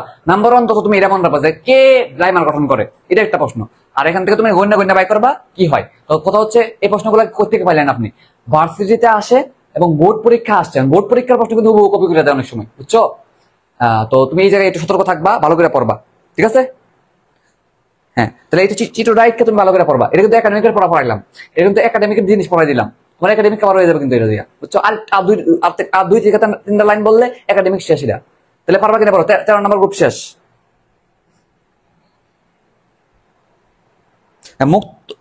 মুখজোর বন্ধন, মুখজোর মানে কি, মুক্তজোর, মুক্তজোর বন্ধন জোর কয়টা, দেখো মুক্তজোর কয়টা, দেখো মুক্ত আছে কারা, 1টা 2টা 3টা 4টা 5টা 6টা 7টা 8টা 9টা 10টা 11 12 13 14 15 16, 16টা আছে মুক্ত জোর। আর বন্ধনে আছে কয়টা, দেখো তো বন্ধনে আছে হলো 1 2 3 4 5 6 7 8, 8টা জোড়া আছে, বুঝছো? জাস্ট গণ্য গণ্য হাতে গণ্য গণ্য বাই করবা, শেষ। সমযোজী বন্ধন কয়টা, সন্নিবেশ সমযোজী বন্ধন কয়টা প্রশ্ন আসতে পারে, পারতে হবে, ঠিক আছে? তো এটা কিন্তু বইয়ের মধ্যে লেখা নাই, তো আমরা চিত্র দেখে একটু বুঝে মনে রাখতে হবে জিনিসগুলো, ঠিক আছে? ওকে, মুছে দিলাম স্ক্রিনশট নিতে পারো, 1 2 3 মুছে দিলাম।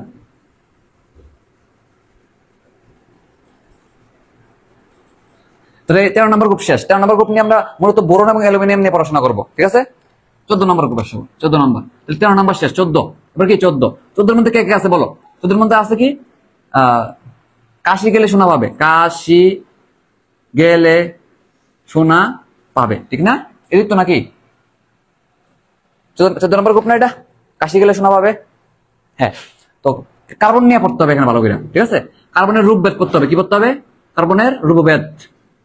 রূপভেদ কি আছে, গ্রাফাইট এবং আরেকটা কি হিরক। গ্রাফাইট হলো C3 আর হিরো গুলো C4। এদের পার্থক্য করতে হবে, কি করতে হবে এটার, আর পার্থক্য করতে হবে। ঠিক আছে, তো আমি পাবলিক গ্রুপেও দিব এবং হচ্ছে তোমাদের প্রাইভেট গ্রুপেও দিয়ে দিব। এটা একটা ছক করা আছে, এই ছকটা আমরা তোমাকে দিয়ে দিব। ঠিক আছে, এই এই হিরো এবং হচ্ছে গ্রাফাইটের পার্থক্য একটা ছক আছে, এটা আমরা দিয়ে দিব একসাথে। ঠিক আছে, একসাথে গুছিয়ে দিয়ে দিব। তাহলে এটা আমরা পড়বো। এরপর বলবো যে কার্বন থেকে মনে রাখবো যে কার্বন ডাই অক্সাইড তো গ্যাস উৎপন্ন হয়, ঠিক না? কার্বন ডাই অক্সাইডটা বলা হয় নীরব ঘাতক, ঠিক না? এবং আমাদের গ্রিন হাউস গ্যাসের প্রধান গ্যাস, এটা প্রধান গ্রিন হাউস গ্যাস এবং এটা বলা নীরব ঘাতক, অনেক কথা আমরা বলি, ঠিক না?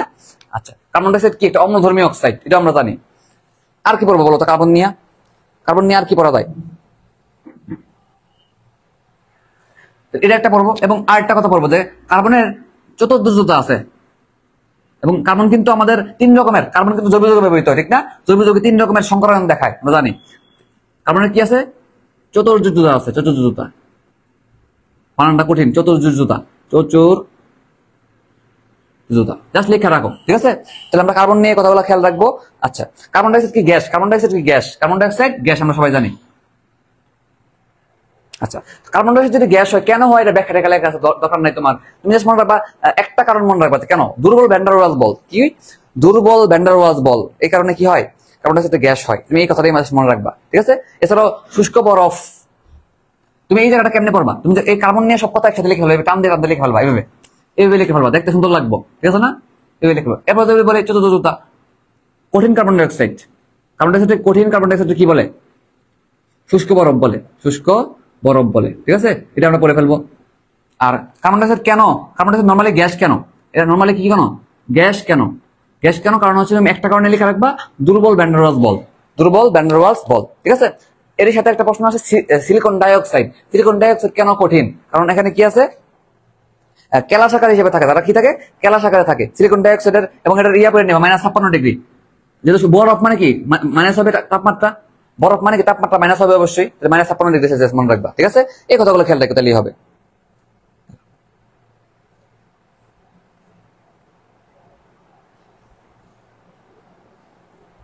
তাহলে দুইটা কথা লাগবে, এখান থেকে শিখবা একটু, যে কার্বন ডাই অক্সাইড এবং সিলিকন ডাই অক্সাইড নিয়ে। এবং আরেকটা কথা বলবো কি, কার্বন টেট্রাক্লোরাইড। কার্বন টেট্রাক্লোরাইড পানিতে বিশ্লেষিত হয় না, এটা বিশ্লেষিত হয় না। আর সিলিকন টেট্রাক্লোরাইড কি হয়? পানিতে বিশ্লেষিত হয়। ঠিক আছে, এই কথাটা পড়বা। এটা হচ্ছে গ্যাস, এটা হলো কি কঠিন। তাহলে এই কয়েকটা কথা তুমি একসাথে লিখে ফেলবা, শেষ। সিলিসিক অ্যাসিড, সিলিকন সাথে সাইডটা ওএস যদি থাকে, সিলিসিক অ্যাসিড বলে, বইয়ের মধ্যে দাগায় রাখবা। গেল। আচ্ছা, তাহলে গ্রুপ 14 এর মধ্যে তাহলে কি কি বললাম বলো তো? সিলিকন নিয়ে পড়বো। সিলিকন, সিলিকন কি একটা, তাহলে মূলত এই দুটো জিনিস নিয়ে পড়তে হয় মেনলি, সিলিকন নিয়ে পড়তে হয়। কার্বন নিয়ে কি বলবা? Carbon die oxide gas, carbon die oxide শুষ্ক বরফ বলে, কার্বন ডাই অক্সাইড সময় বিস্তৃত কত? সালফার ডাই অক্সাইড হয়, সালফার ডাই অক্সাইড। হ্যাঁ, সালফার ডাই অক্সাইড মনে রাখবা, যায় সালফার ডাই অক্সাইড গ্যাস হয়, এটা কি একটা গ্যাস। সালফার ডাই অক্সাইড গ্যাসটা, সালফার ডাই অক্সাইডটা কি একটা গ্যাস হয়। একটা কথা, গ্যাসের কথা মনে রাখবা। সালফার ডাই অক্সাইড কিন্তু অনেকগুলো ব্যবহার আছে, পরিবেশ রসায়ন একসাথে করে ফেলতে পারো, একসাথে মিলিয়ে ফেলতে পারো। সালফার ডাই অক্সাইডের কিন্তু অনেকগুলো ব্যবহার আছে, শ্বাসনালীর রোগে ব্যবহৃত, শ্বাসনালীর চিকিৎসাতে ব্যবহৃত, এরকম একটা কথাবার্তা লেখা আছে না, শ্বাসনালীর বিভিন্ন সমস্যাতে ব্যবহৃত হয়, ব্যবহৃত হয় না মানে ক্ষতি করে। আর সালফার ডাই অক্সাইড, সালফার তো এখানে না, তোর সিলিকন ডাই অক্সাইড রয়েছে, সিলিকন ডাই অক্সাইড বালির সংকেত, ঠিক না? বালির সংকেত।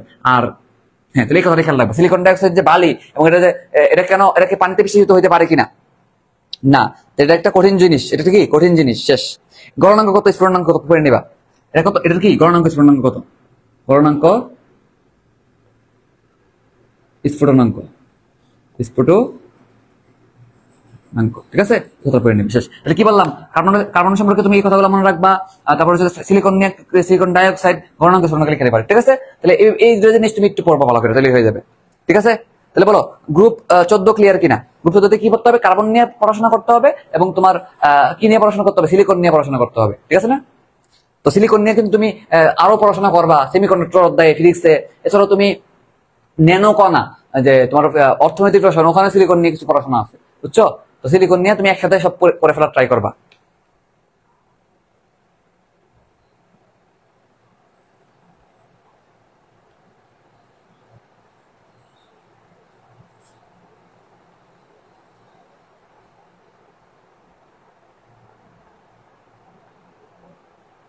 সবাই করতে পারবে। আব্দুর রহিম, ও নিরবগত কার্বন মনোক্সাইড, সরি সরি, কারণ মনোক্সাইড হলো নীরব ঘাতক, আর কার্বন ডাই অক্সাইড হলো প্রধান গ্রিন হাউস গ্যাস। হ্যাঁ, এগুলা তুমি একটা স্টিকি নোটে লেখা বইয়ের মধ্যে লাগাই দিতে পারো, ঠিক আছে না, অথবা খাতায় নোট করে রাখতে পারো, অথবা তোমার এই কথাগুলো লাগবে আর কি, অথবা দাগানোর লাইনের মধ্যে দাগায় রাখতে পারো, তাইলেও হবে, বুঝছো?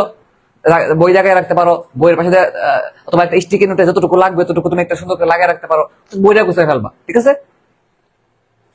আর কিছুক্ষণ দেখি, অন্তত ব্লকের বৈশিষ্ট্য শেষ করে ফেলি, অন্তত ব্লকের বৈশিষ্ট্যগুলো শেষ করি আমি, ঠিক আছে? গ্রুপ 14 শেষ, গ্রুপ 14 শেষ, মুছে দিলাম। গ্রুপ 15, এবার কি গ্রুপ 15, গ্রুপ 15, গ্রুপ 15, গ্রুপ 15 মধ্যে কে কে আছে বলো? নারীর পেছনে আছে সব বিলাই, ঠিক না? এরকম তো। এই বিসমাথ নিয়ে একটা কথা তুমি পড়ে রেখো, যে প্রকৃতিতে সর্বনিম্ন স্থায়ী নিউক্লিয়াস হলো বিসমাথ, ঠিক না? বিসমাথের পর থেকে বাকি সবাই তেজস্ক্রিয়। এই কথাটা কোথায় আছে? এই কথাটা 30 সেকেন্ড পেপারের 9 নাম্বার চ্যাপ্টার লেখা আছে, যে সর্বনিম্ন স্থায়ী নিউক্লিয়াস কার? বিসমাথের। বিসমাথের পর থেকে বাকি সবাই কি? তেজস্ক্রিয় মূল। তো এটা পড়ে নিও আর কি। হ্যাঁ, স্টিবিয়াম নিয়ে পড়া লাগে না, আর্সেনিকের ব্যবহার পড়া লাগে কোথায় জানো? আর্সেনিকের ব্যবহার পড়া লাগে পরিবেশ রসায়নে। পরিবেশ রসায়নে আর্সেনিক দূষণের প্রকারভেদ বা কি কি সব পড়া লাগে, ঠিক আছে? তুমি ট্রাই করো যে ওখান থেকে এই জিনিসটা একসাথে করে ফেলা যায় কিনা, বুঝছো? আর্সেনিক নিয়ে, বা তুমি যখন নেক্সট টাইম এখানে আসবা তখন আর্সেনিক নিয়ে তুমি সবকিছু মনে করার চেষ্টা করবা, যে আর্সেনিক নিয়ে দেখি তো পরিবেশ রসায়নে কি কি আছে, চিন্তা করি, বুঝছো কিনা?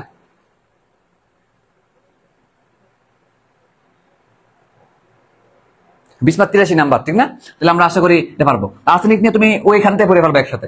নাইট্রোজেন ফসফরাস নিয়ে আমাদের পড়তে হবে মেনলি, নাইট্রোজেন এবং ফসফরাস। নাম্বার 1 অক্সাইড নিয়ে পড়তে হবে। অক্সাইড, নাইট্রোজেনের অক্সাইড কয়টা? 5 ধরনের অক্সাইড আছে, 5 ধরনের অক্সাইড। আর ফসফরাসের অক্সাইড কয়টা আছে বলতো? 3টা অক্সাইড আছে, ঠিক না? তাহলে আমি এখানে কিন্তু আকরিক নিয়ে অনেকে পড়ায়, আকরিক। আকরিক নিয়ে তোমার পড়ার দরকার নাই, আকরিক নিয়ে তুমি পড়ার দরকার নাই। আকরিকটা খুবই স্যারের বইয়ে আছে আর কি, কিন্তু সময় পাইলে পড়বা পরবর্তীতে, কিন্তু এমনিতে দরকার নাই। তো মনে রাখবা যে অক্সাইড কয়টা? অক্সাইড মনে রাখবা, নাইট্রোজেনের অক্সাইড হলো 5টা। এটা নিয়ে আমরা বিস্তারিত পড়বো। ফসফরাসের অক্সাইড কয়টা? ফস থেকে 4 মনে রাখবা, ফস থেকে 4 মনে রাখবা, ঠিক আছে? 4। আচ্ছা,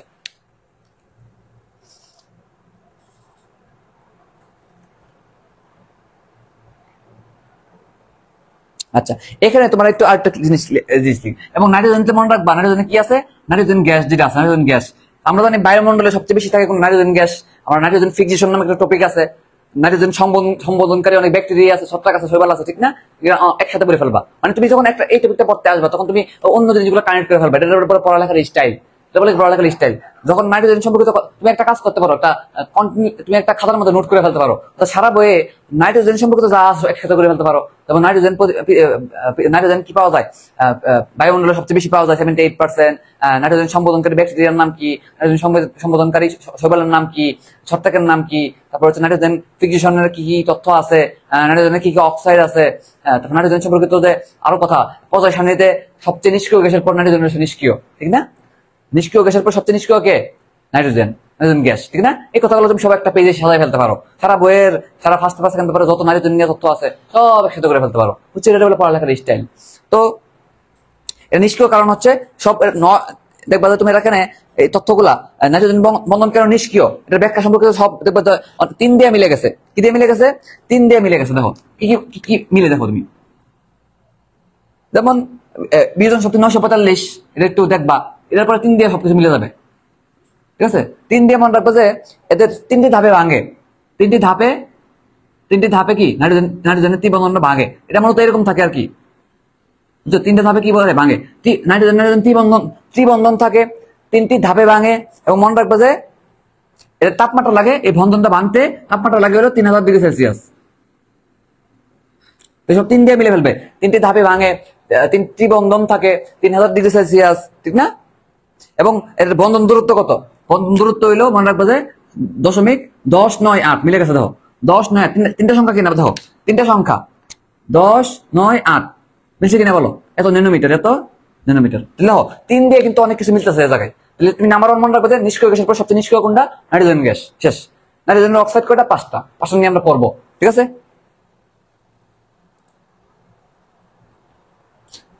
আচ্ছা, নাইট্রিক অ্যাসিড আছে, নাইট্রাস অ্যাসিড আছে, এগুলো আমরা জানি।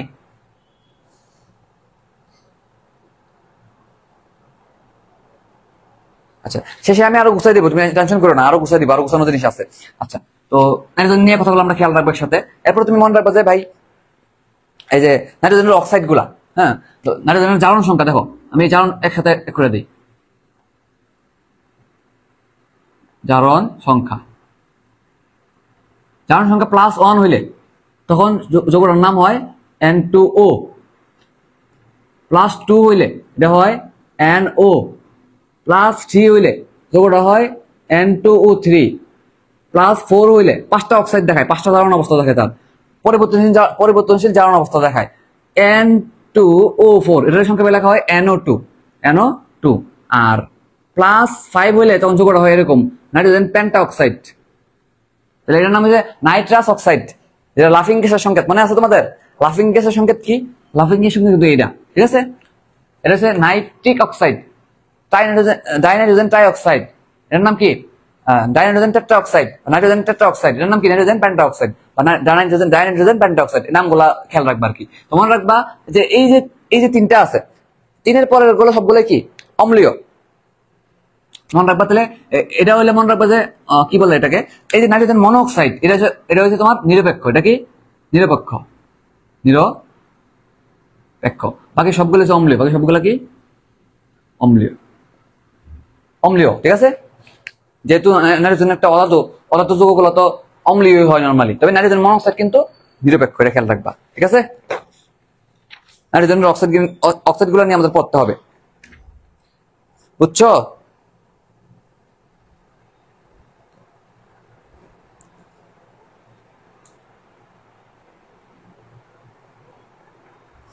এবং এখানে কিন্তু বহুরূপিতা দেখায়। বহুরূপিতা টপিকটা তোমরা চাইলে অন্য বইতে পড়ে নিবা, কবি স্যারের বইয়ের মধ্যে আছে, আমি লাগলে দিয়ে দেবো তোমাদেরকে, তোমাদেরকে আমি দিয়ে দিব, কন্টেন্ট গ্রুপে এবং পাবলিক গ্রুপে দিয়ে দিব, ঠিক আছে? বহুরূপিতা দেখায় কে? মনে রাখবা বিসমাত বাদে বাকি সবগুলো বহুরূপিতা দেখায়। বহুরূপিতা টপিকটা আমি তোমাকে দিয়ে দিব, ঠিক আছে? এটা আমি পড়াইতেছি না এখানে সরাসরি। আচ্ছা, অক্সাইড নিয়ে আমরা আশা করি পড়তে পারবো। ওকে, তাহলে আমরা কি পড়লাম? আমরা পড়লাম যে নাইট্রোজেনের অক্সাইড আছে 5টা, আছে 5টা অক্সাইড সম্পর্কে পড়লাম। নাইট্রোজেনের কি আছে, কি বলে, নাইট্রোজেনের যে বন্ধনটা আছে, বন্ধনটারে কিভাবে ভাঙবো এবং এটা নিষ্ক্রিয় গ্যাসের পর সবচেয়ে বেশি নিষ্ক্রিয়, এই কথাগুলো আমরা খেয়াল রাখবো, ঠিক আছে? ওকে,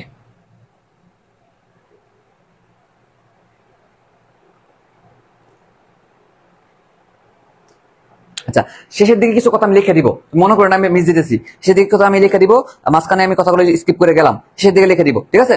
আচ্ছা, পি থেকে মনে রাখবা যেটা, সেটা হলো যে ফসফরাসের অষ্টক সম্প্রসারণ সম্ভব হয় নাকি হয় না, এরকম একটা লাইন লেখা আছে। তোমার ফসফরাসের কি হয় মনে রাখবেন, অনেকগুলো বেদাল আছে। আচ্ছা, লিখিয়ে দিই, লিখিয়ে দিই যে NCl3 ঘটিত হইলেও NCl5 ঘটিত হয় না, নাম্বার 1 তথ্য। নাম্বার 2 তথ্য হইলো PCl3 গঠন হয় এবং PCl5 দুটোই গঠিত হয়। PCl3 প্লাস PCl5 দুটোই গঠিত হয়, কিন্তু আমার এটা গঠিত হইলেও এটা গঠিত হয় না, একটা লাইন। আর একটা লাইন আছে তুমি পড়বা, সেটা হলো যে এখানে নাইট্রোজেনের যে হ্যালাইড আছে, হ্যালাইডগুলোর মধ্যে NF3 বেশি সুস্থিত, লাইনগুলো দাগাও, ঠিক আছে? NF3 বেশি সুস্থিত, সবগুলো লাইন একসাথে করে ফেলবা তুমি। আচ্ছা, গেল অক্সাইড গঠন। তুমি নাইট্রোজেনের অক্সাইড নিয়ে আমরা বললাম, ফসফরাসের অক্সাইড নিয়ে বললাম। তো মনে রাখবো যে এই দুটো নিরপেক্ষ, আসলে দুটো কি আসলে নিরপেক্ষ, এই দুটো নিরপেক্ষ, আর বাকি দুটো কি? বাকি তিনটা হইলো অম্লীয়, ঠিক আছে? ক্ষারীয় হওয়ার কোনো সুযোগই নাই, শেষ। এবং আরেকটা কথা তুমি খেয়াল রাখবে এখানে, যে NH3 এবং PH3 এর মাঝখানে NH3 কি বেশি? ক্ষারধর্মিতা বেশি, ঠিক আছে? এটা পড়বা, শেষ। আমরা জানি যে এই যে অ্যামোনিয়া যৌগ, অ্যামিন যৌগগুলো কি মনে আছে কিনা? ক্ষারধর্ম প্রকাশ করে, দ্রব্য যৌগে পড়ছিলাম, এমনি মনে রাখো, শেষ। চাপার হতে একটুকু থাক। এবার গ্রুপ 16, এবার কি গ্রুপ 16 যেমনি হোক আমরা 12টার আগে পড়তে পারি, আর 15 মিনিট করবো। কজন আসো লাইবে?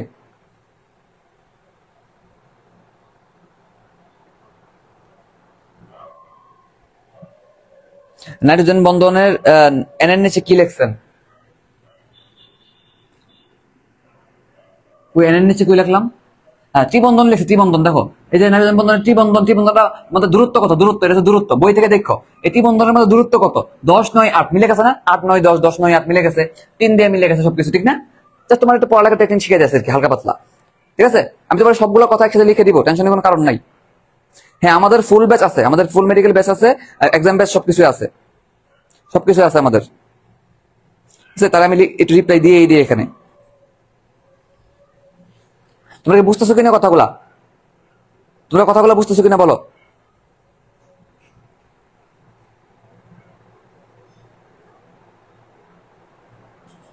তাকে হচ্ছে আমি রিপ্লাই দিয়ে দিলাম এখানেই। ঠিক আছে, ঠিক আছে, ওকে। তাহলে গ্রুপ, আমাদের গ্রুপ 15 শেষ। 16 মধ্যে কি আছে? ও এসএসসি তে পড়ে, ও এসএসসি তে পড়ে। ও আমি কিছু কথা লাস্ট থেকে লিখে দিব, টেনশন করো না। ও এসএসসি তে পড়ে, তো এখানে মূলত ও এবং এস নিয়ে পড়া লাগে, অক্সিজেন এবং সালফার নিয়ে পড়া লাগবে। ঠিক আছে, অক্সিজেন এবং সালফার নিয়ে পড়া লাগবে, পড়া লাগবে। আচ্ছা, অক্সিজেন তো আমরা জানি, অক্সিজেন একটা গ্যাস, আমাদের প্রয়োজনীয় জিনিস, হ্যাঁ, আমাদের গুরুত্বপূর্ণ জিনিস। অক্সিজেন আমরা গ্রহণ করি, অক্সিজেন গ্যাস নিয়ে আমাদের কোনো পড়ার কথা নাই। দেখো, গুরুত্বপূর্ণ তথ্য এটাই যে অক্সিজেন আমাদের পর্যায় সারণীতে সবচেয়ে তড়িৎ মৌল কোনটা? ক্লোরিন। ক্লোরিনের পরে দ্বিতীয় তড়িৎ কোনটা? অক্সিজেন। তো মনে রাখবো যে অক্সিজেনের সাথে 2 দেই না, মনে রাখবা অক্সিজেনের সাথে 2 দেই না, অক্সিজেন যেহেতু 2 দেই, এমনি মনে রাখবো যে এটা 2 নাম্বার দ্বিতীয় তড়িৎ মৌল। এছাড়াও তুমি বুঝে মনে রাখতে পারো, কেমন বলো তো? এটা ফ্লোরিন। ফ্লোরিন কি সবচেয়ে বেশি তড়িৎ মৌল না? তো ফ্লোরিনের আমরা জানি বাম থেকে ডান থেকে তড়িৎ বাড়ে, তো ডান থেকে বামে দিয়ে কি অবশ্যই তড়িৎ কমবে। তো ফ্লোরিন যদি সবচেয়ে বেশি তড়িৎ মৌল হয়, তো এর আগেরটা কি একটু কম হবে না? এবং এটা কি দ্বিতীয় সেকেন্ড হবে না? সেকেন্ড। ফ্লোরিনের আগে একটু অক্সিজেন, অক্সিজেনের কি হবে? তড়িৎ একটু কম হবে, এটা সেকেন্ড। এটা কি সেকেন্ড, মনে রাখতে পারো। এবং এখানে কি উৎপন্ন করে? আমরা আকরিক উৎপন্ন করে, আমরা জানি, ঠিক না? জানি। আচ্ছা, এবার 16 নিয়ে একটু পড়াশোনা করি। তো এখানে একটা কথা লাইন লেখা আছে, OF2 গঠিত হইলে OF4 OF6 গঠিত হয় না। আমি সবগুলো একসাথে লিখে দিব, টেনশন করো না। আমি সবগুলো কথা একসাথে লিখবো, টেনশন করো না, আমি সবগুলো কথা একসাথে লিখে দিব। আচ্ছা, আপাতত গেল হাইড্রাইট। তো আমরা জানি H2O এরকম একটা গঠন, আমরা জানি H2O গঠন করে এবং H2S গঠন করে। তো এর মধ্যে আমরা জানি এর মধ্যে হাইড্রোজেন বন্ধন আছে, দেখি এটা তরল, এটা কি গ্যাস, ঠিক না? এই কথাগুলো আমরা জানি। আচ্ছা,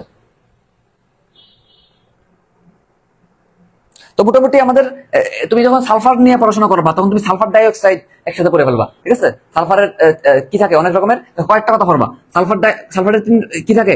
সালফারের পরিবর্তনশীল জ্বালানি অবস্থা থাকে, +2 একটা অবস্থা থাকে, এটা +4 একটা অবস্থা থাকে, +6 একটা অবস্থা থাকে, ঠিক আছে? এই একটা কথা। তুমি সালফার ডাই অক্সাইড নিয়ে সবকিছু পড়ে ফেলবা একসাথে। পরিবেশ রসায়নে আছে না সালফার ডাই অক্সাইড নিয়ে? এছাড়া সালফার ডাই অক্সাইড কি বলতো, মনে আছে কিনা? রাসায়নিক পরিবর্তনের প্রথম দিক দিয়ে আছে স্মোক। স্মোক এটা গ্যাস আছে না, স্মোক। দেখো, মনে রাখো, স্মোক শুধু যে এই অধ্যায় পড়বে এরকম না, তুমি অনেক অধ্যায় মিলে ফেলবা। এখানে অনেক অধ্যায়। স্মোক নামে একটা গ্যাস আছে, এই গ্যাসের মধ্যে সালফার ডাই অক্সাইড কিন্তু প্রধান একটা গ্যাস, যেটা পিএইচ হলো 2। পিএইচ কত? 2 লেখা আছে কিন্তু রাসায়নিক পরিবর্তন পরের চ্যাপ্টারে। প্রথম দিকে একটু উল্টা দেখবে তথ্য দেওয়া আছে সালফার ডাই অক্সাইড সম্পর্কিত। তুমি কি করবা? সালফার ডাই অক্সাইড সম্পর্কিত সব তথ্য একসাথে করে ফেলবা, বুঝছো? এছাড়াও একটা যৌগের নাম হলো H2S। নাম কি? H2S। H2S সম্পর্কে তুমি কি জানো বলো তো?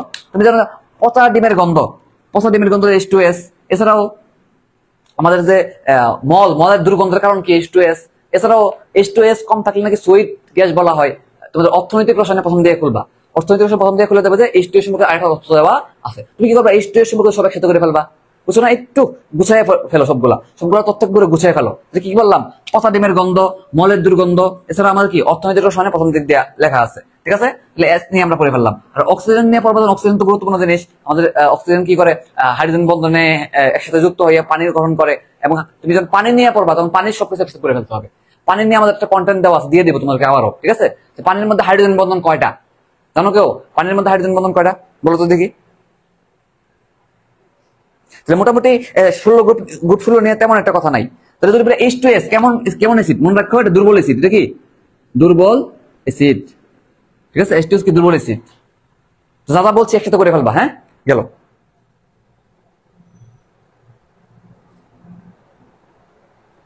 এবার গ্রুপ 17 ইম্পর্টেন্ট। আশা করি এতটুকু বুঝছো। তাহলে বলো এতটুকু বুঝছো কিনা?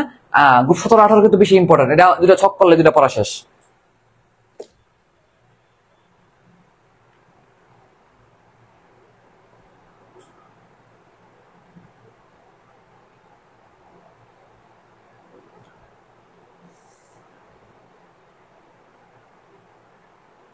তোমরা বুঝতেছো কিনা বলো?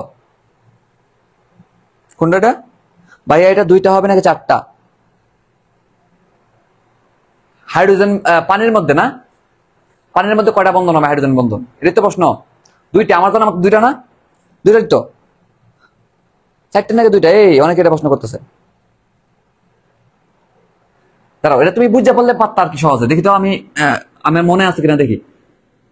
এটা হইলো এরকম,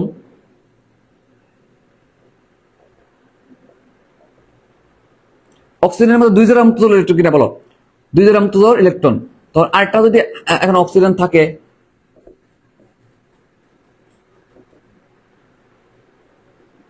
এটা মনে করো তারা দিয়ে দিল, কেমন জানে বন্ধনটা করিতে হয় মনে তো নাই। পানির মধ্যে 2টা, পানির মধ্যে 2টা না, এই 2টা তো হওয়ার কথা, 2টা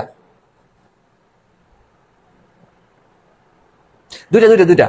কিন্তু তোমার এটা যদি জানার চেষ্টা করে বলে বরফের গঠনে কয়টা বলতে পারবা কেউ? বরফের গঠনে কয়টা হাইড্রোজেন বন্ধন পারবা? পানিতে কয়টা, বরফের গঠনে কয়টা, দেখি এটা কে পারে। এইভাবে তুমি এই যে পানি নিয়ে যা সব একসাথে করে ফেলবা, পানির বন্ধন কোন কত, বা পানির কি বলে সারা বইয়ের মধ্যে যত পানির পরিমাণ আছে বায়োলজিতে সব একসাথে করে ফেলবা, বুঝছো না? আচ্ছা, তাহলে আশা করি খুব সুলো নিয়ে বুঝছো কি বলছি। 17 নিয়ে পড়বো এবার। সকল অক্সাইড আমি একসাথে করে দিব, টেনশনের কারণ নাই। সকল অক্সাইড খুব 17। এবার কি খুব 17? খুব 17 মধ্যে কে কে আছে বলো তো? একসাথে করে ফেলবো, দেখো খুব 17 সহজ করে ফেলি। হ্যালোজেন মৌল, হ্যালোজেন মৌল এখানে অনেক 17 মধ্যে গুরুত্বপূর্ণ পড়া আছে। ফ্লোরিন, দেখো fluorine, chlorine, bromine, iodine. Iodine নিয়ে পড়বো, একসাথে না পড়লে চলবে, ঠিক আছে? এই চারটে পড়বো আমরা, ঠিক আছে? ছক করে ফেলো এটারে, ছক। নাম, নাম তো এরা বিভিন্ন কালার দেখায়, কি দেখায়? ভৌত অবস্থা। প্রথম কি বলবো? ভৌত অবস্থা। এটা কি ভৌত অবস্থাটা কি? ভৌত অবস্থাটা কি মনে রাখবা, মনে রাখবা যে উপর থেকে নিচে গেলে আস্তে আস্তে কঠিন হয়ে শুরু করে। বরফে 2টা,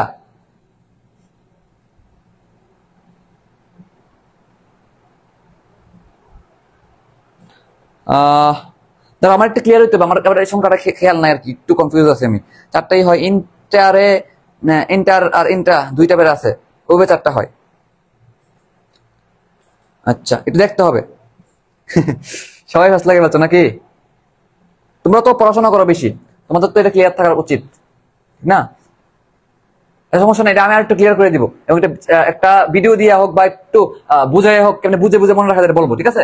মনে রাখবো এটা হচ্ছে গ্যাস, এটা হচ্ছে কি গ্যাস, এটাও গ্যাস, এটাও কি গ্যাস। কিন্তু ব্রোমিন হলো তরল, আমরা সবাই জানি, এবং আয়োডিন হলো কঠিন। আয়োডিন কি কঠিন, আমরা বলছিলাম কিনা? ব্রোমিন তরল পদার্থ বলছিলাম কিন্তু। তাহলে এই একটা ছকের মধ্যে আমরা বুঝাই ফেলবো জিনিসটা, ভৌত অবস্থা। এরপরে বলবো যে বর্ণ, কি বলবো? বর্ণ, ঠিক আছে? তো মনে রাখবা, ফ ফর ফ্লোরিন, ফ ফর ফিকে হলুদ, ফ ফর ফ্লোরিন, ফ ফর ফিকে হলুদ, ঠিক আছে? ফ ফর ফ্লোরিন, ফ ফর ফিকে হলুদ। ক্লোরিন হলো সবুজাভ হলুদ, ক্লোরিন কি সবুজাভ হলুদ, গ্রিনিশ ইয়েলো, গ্রিনিশ ইয়েলো, ঠিক না? দেখো এই 2টা পেস লাগে ফেলো দুইজনে। দেখো একটা হলো ফিকে হলুদ, একটা হলো সবুজাভ হলুদ। ফতে ফিকে হলুদ, ফতে ফ্লোরিন, আর ক্লোরিন হবে কি সবুজাভ হলুদ, শেষ। পেস লাগে, বেলা লাগেও না আর। ব্রোমিন কি লাল বর্ণ তল বর্ণ, তোমরা জানি না? আমরা জানি না যে আমাদের যে জৈব যৌগের অ্যালকিন বা অসম্পৃক্ত যৌগ, অসম্পৃক্ত পরীক্ষার মধ্যে ব্রোমিন দ্রবণ ইউজ করি না? মনে আছে কিনা? ব্রোমিন দ্রবণ লাল বর্ণ দ্রবীভূত হয়, এই লাল বর্ণ পাইছো? আর আয়োডিন কি কালার বলো? আয়োডিন হচ্ছে উদ্বায়ী মৌল, মনে আছে? ঊর্ধ্বপাতন যোগ্য মৌলগুলো কারা কারা ছিল? দেখি তো, কমেন্ট করো তো। ঊর্ধ্বপাতিত পদার্থ কারা কারা ছিল মনে আছে? মনে করে দেখো, পারবা? বলো তো পারবা কিনা? এবং তড়িৎ ঋণাত্মকতা একসাথে করে ফেলবে, এটা তড়িৎ ঋণাত্মকতা একসাথে করে ফেলতে পারো। তড়িৎ ঋণাত্মকতা, ইলেকট্রোনেগেটিভিটি, ইলেকট্রোনেগেটিভিটি, ঠিক আছে? আমরা জানি ফ্লোরিনের সবচেয়ে বেশি, মনে বা ফ ফর ফ্লোরিন, ফ ফর ফ্লোর, 4 কি বলবা? 4 মানে কি 4 না? 4। তোমার আবার ফ্লোরিনের সবচেয়ে বেশি, ওইটা ভেবে লেখা হয় 4.0 ভেবে লেখা হয় আর কি, লেখার সুবিধার্থে। এরপরে 3, এরপরে আড়াই, আড়াই না 2.8। Fluorine, chlorine, bromine, fluorine, chlorine, bromine, iodine. Iodine কত? 2.5, বুঝছো? তাহলে এই সবটা সাজাতে পারবা কিনা বলো? এই কথাগুলো পারবা কিনা বলো? এর থেকে আরো গুরুত্বপূর্ণ পড়া আছে, বলো এই কথাগুলো তুমি পারবা কিনা? ঠিক আছে? আচ্ছা, এই যে এখন যেটা লিখবে আরো বেশি গুরুত্বপূর্ণ, পরীক্ষা আসার মতো যে কোনো সময়। ওয়ালাইকুম সালাম।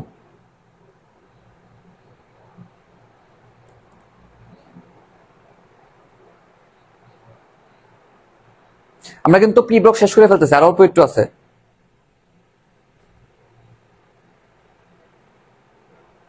দেখো ইলেকট্রন আসক্তি কার বেশি, দেখো বিভিন্ন ক্রম বিভিন্ন ক্রম বিভিন্ন ক্রম বিভিন্ন ক্রম কি কি দেখো তো। ইলেকট্রন আসক্তির ক্রম নাম্বার 1 কি, ইলেকট্রন আসক্তি, ইলেকট্রন আসক্তি এটার ক্রম কি? তো আমরা ইলেকট্রন আসক্তির ক্রম হলো ক্লোরিন ফ্লোরিন ব্রোমিন আয়োডিন, ঠিক না?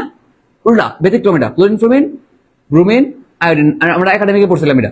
2 নম্বরে যদি জিজ্ঞাসা করে হ্যালোজেনের হ্যালোজেন হিসেবে ক্রম কত, মানে তার হ্যালোজেন ক্রম, হ্যালোজেন হিসেবে ক্রম কত? আচ্ছা এটা বাদ দিলাম, হ্যাঁ হ্যালোজেন হাইড্রাসিড বাদ দাও। আচ্ছা তুমি এটা পড়ো, দেখো 3টা কথা একসাথে, যে ভাই এই যে ফ্লোরিন ক্লোরিন ব্রোমিন আয়োডিন, দেখো fluorine is less than, chlorine is less than, bromine is less than iodine, অথবা অথবা লিখতে পারো কি iodine is greater than bromine is greater than chlorine is greater than fluorine. এই কথা সম্পর্কে 3টা কথা, কয়টা কথা? 3টা কথা। নাম্বার 1, এই সিরিয়াল কারা কারা মানবে মনে রাখো, ভ্যান ডার ওয়ালস বলস সিরিয়াল, এটা ভ্যান ডার ওয়ালস বলস, এটা পরীক্ষা আসে কিন্তু বই আছে। ভ্যান ডার ওয়ালস বলসের ভ্যান ডার ওয়ালস বন্ধন, ভ্যান ডার ওয়ালস বন্ধনের ক্রম কোনটি? মনে রাখবা ভর বাড়লে ভ্যান ডার ওয়ালস বাড়ে, ঠিক আছে? দেখো তো ফ্লোরিন থেকে আয়োডিনের দিকে কি ভর বাড়তেছে কিনা, তাহলে যত নিচের দিকে যাবে তত কিন্তু ভ্যান ডার ওয়ালস বন্ধন বাড়বে। নাম্বার 1। নাম্বার টু হলো যে যদি গলনাঙ্ক স্ফুটনাঙ্ক কথা বলে তাহলে এটাই বলবা, ভ্যান ডার ওয়ালস বলের সাথে কি আছে, গলনাঙ্ক স্ফুটনাঙ্কের সম্পর্ক আছে, স্ফুটনাঙ্ক। তাহলে উপর থেকে নিচে দেখি গণনা স্ফুটনাঙ্ক বাড়বে। এবং পারমাণবিক ব্যাসার্ধ, এটা তো অবশ্যই জানি আমরা, পারমাণবিক ব্যাসার্ধ একটা একই গ্রুপের উপর থেকে নিচে দেখি পারমাণবিক ব্যাসার্ধ বাড়ে, ঠিক আছে? এই 3টা কথা কিন্তু এই সিরিয়াল মেনে চলবে, ঠিক আছে? এছাড়া যদি হাইড্রোজেন হ্যালাইড, হ্যালাইড যৌগের নাম্বারটা যদি কি বলে, হ্যালাইড যৌগের ক্রম, হ্যালাইড যৌগের ক্রম বলে হ্যালাইড, হাইড্রোজেন হ্যালাইড, হাইড্রোজেন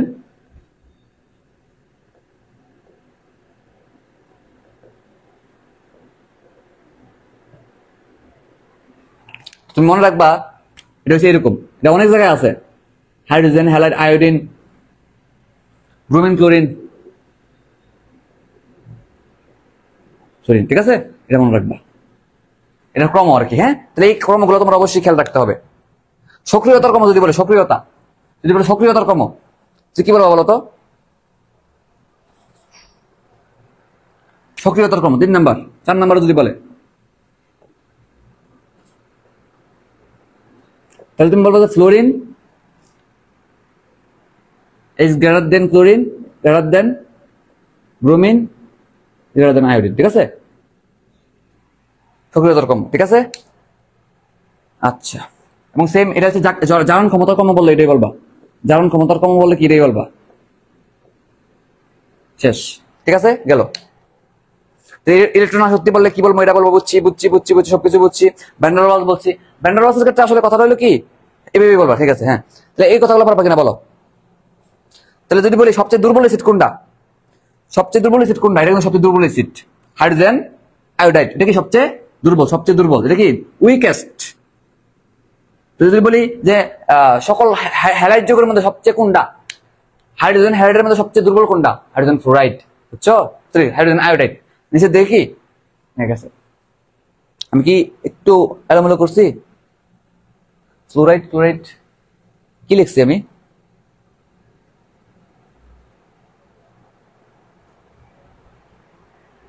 আচ্ছা, এটা কিসের ক্রম লিখলাম? দাঁড়াও, একটু মনে ভুল করছি, দাঁড়াও, এটা একটু ভুল করছি, ফ্লোরাইড হবে আগে।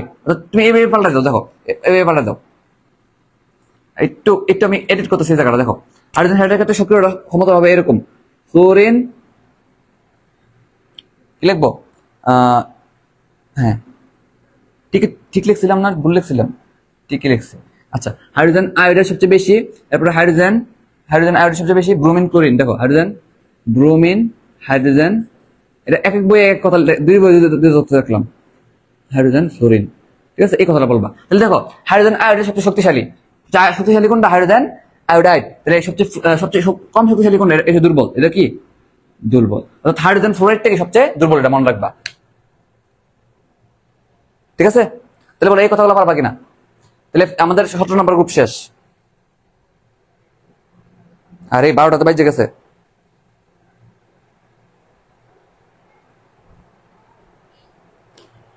তাহলে আমি মুছে দিলাম, স্ক্রিনশট নিতে পারো যে এটা ভৌত অবস্থা কি, বর্ণ কি পারতে হবে, চরিত্র কত পারতে হবে, এবং এটা কিন্তু হাইয়েস্ট, সবচেয়ে বেশি, ঠিক না, ম্যাক্সিমাম সবচেয়ে বেশি চরিত্র কার, ফ্লোরিনের। F4 দিয়ে মনে রাখবা। আর এই ক্রমগুলো একটু খেয়াল রাখবা, যে কোনো পরীক্ষা আসতে পারে, যোগাযোগ থেকে এখান থেকে আসতে পারে, ঠিক না। স্ক্রিনশট নিছো, আশা করি স্ক্রিনশট নিছো। বুঝতেছো না তোমরা, বুঝতেছো কিনা?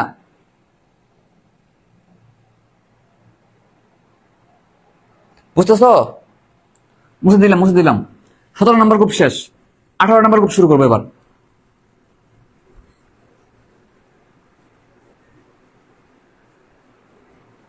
আঠারো নম্বর গ্রুপের মধ্যে তুমি বলবো যে ভাই 18 নম্বর গ্রুপ তো নিষ্ক্রিয়, এটা তো কোনো বিক্রিয়া টিক্রিয়া করার কথা না। তো নাম্বার 1 হয়েছে 18 নম্বর থেকে কি পড়তে হবে? একটা মৌল আছে, নাম হলো জ্যানন। নাম কি? জ্যানন। জ্যানন কি করে? সবচেয়ে চরিত্রাত্মক যে মৌল আছে ফ্লোরিনের সাথে কানেকশন করে। তো তিনটা তো উৎপন্ন করে, জ্যানন ডাইফ্লোরাইড, টেট্রাফ্লোরাইড, হেক্সাফ্লোরাইড, এই যেগুলো উৎপন্ন করে। কি ক্লাসকে চলতেছে না?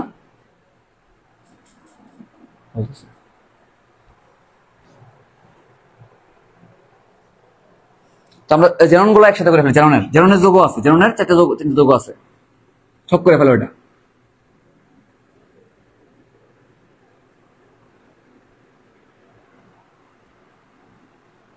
যৌগ এখন লিখবো কি? যৌগ।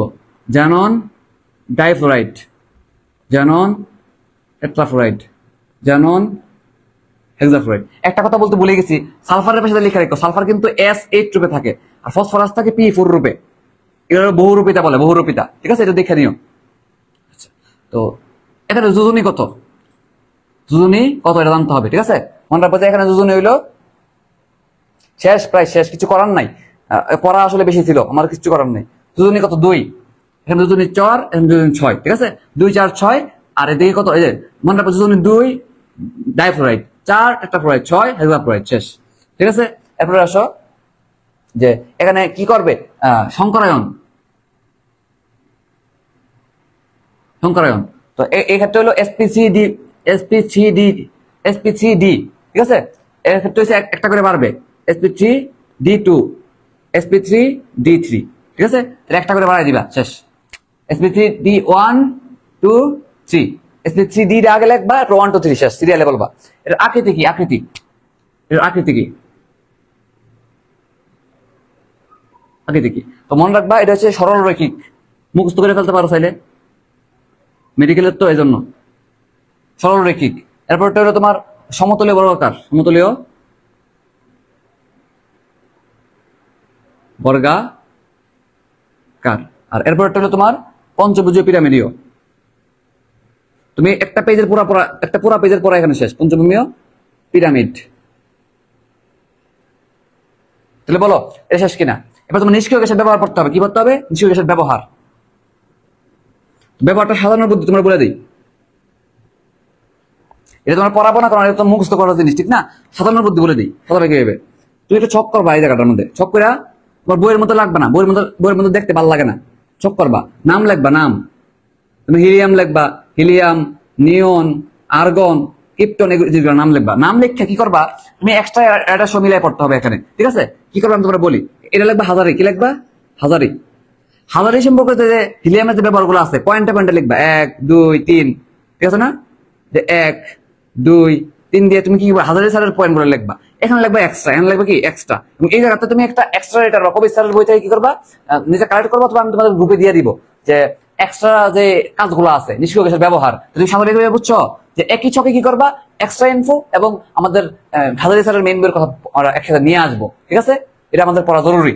আমরা এই জিনিসটা পড়বো এবং কেমন সাধারণভাবে বুঝছো, এই ছকটা করবো, এই ছকটা করে এই সিরিয়ালে সাজাই পারবো। তাহলে দেখতে মজা লাগবে, দেখতে সুন্দর লাগবে, পড়তে ভালো লাগবে, পরীক্ষায় ভালো পারবো, এবং আমরা এক্সট্রা ইনফো সহ গোছানো হয়ে গেল, বুঝছো। কারণ বইয়ের মধ্যে কেমন যেন এলোমেলো লাগছে আমার কাছে।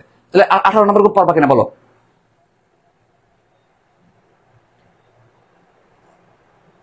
হ্যাঁ, মুক্তজোর, এটা একটু অ্যাড করতে পারি। হ্যাঁ, ভালো কথা বলছো। মুক্তজোর কয়টা, এটা আমি একটু অ্যাড করতে পারি। মুক্তজোর কয়টা, এটা বুঝে বুঝে বলা যায়। মুক্তজোর কয়টা? মুক্তজোর, তো মুক্তজোর সিরিয়াল হলো 3 2 1, নাকি 3 2 1। এটা বুঝতে পারা যায় কেন বলো তো?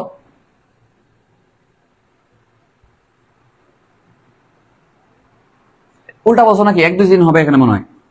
এখন দেখো জেনন মানে কি 8টা না, শেষ পর্যন্ত 8টা মূল থাকার কথা। খেয়াল করো জেননের কয়টা থাকার কথা? 8টা। 1 2 3 4 5 6 7 8। এখানে ফ্লোরিন এসে বন্ধন যুক্ত, ফ্লোরিন এসে যুক্ত হয়ে গেছে, তাহলে মুক্ত জোর কয়টা? 3টা। এম সিরিয়ালটা ঠিকই আছে, মুক্ত জোর কয়টা থাকবে? 3 2 1 সিরিয়ালে ঠিকই আছে। তাহলে দেখো মনে করো জেনন, এটা কি জেনন, জেননের মধ্যে ফ্লোরিন এসে কি করলো? বন্ধন যুক্ত করে ফেললো, ঠিক আছে না? তাহলে বাকি রইলো কয়টা? 6টা, ঠিক আছে না? এরপরে যদি 2টা ফ্লোরিন আসে তখন দুই জোড়া থাকবে, 3টা আসলে একটা জোড়া খালি থাকবে, শেষ। বুঝছি? এই পড়তে পারো। 3 2 1 না। আজকে জিকে ক্লাস আছে রাত্রেবেলা, কি বলো? আমি তো শেষ, তুলে পুরাই শেষ।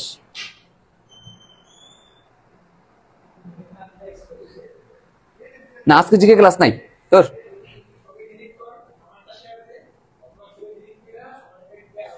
তাহলে বলো এই নিষ্ক্রিয় গ্যাসের ব্যবহার উঠাইতে পারবা কিনা, এবং তুমি বলো যে এখান থেকে প্রশ্ন আসতে পারবা কিনা, বলো।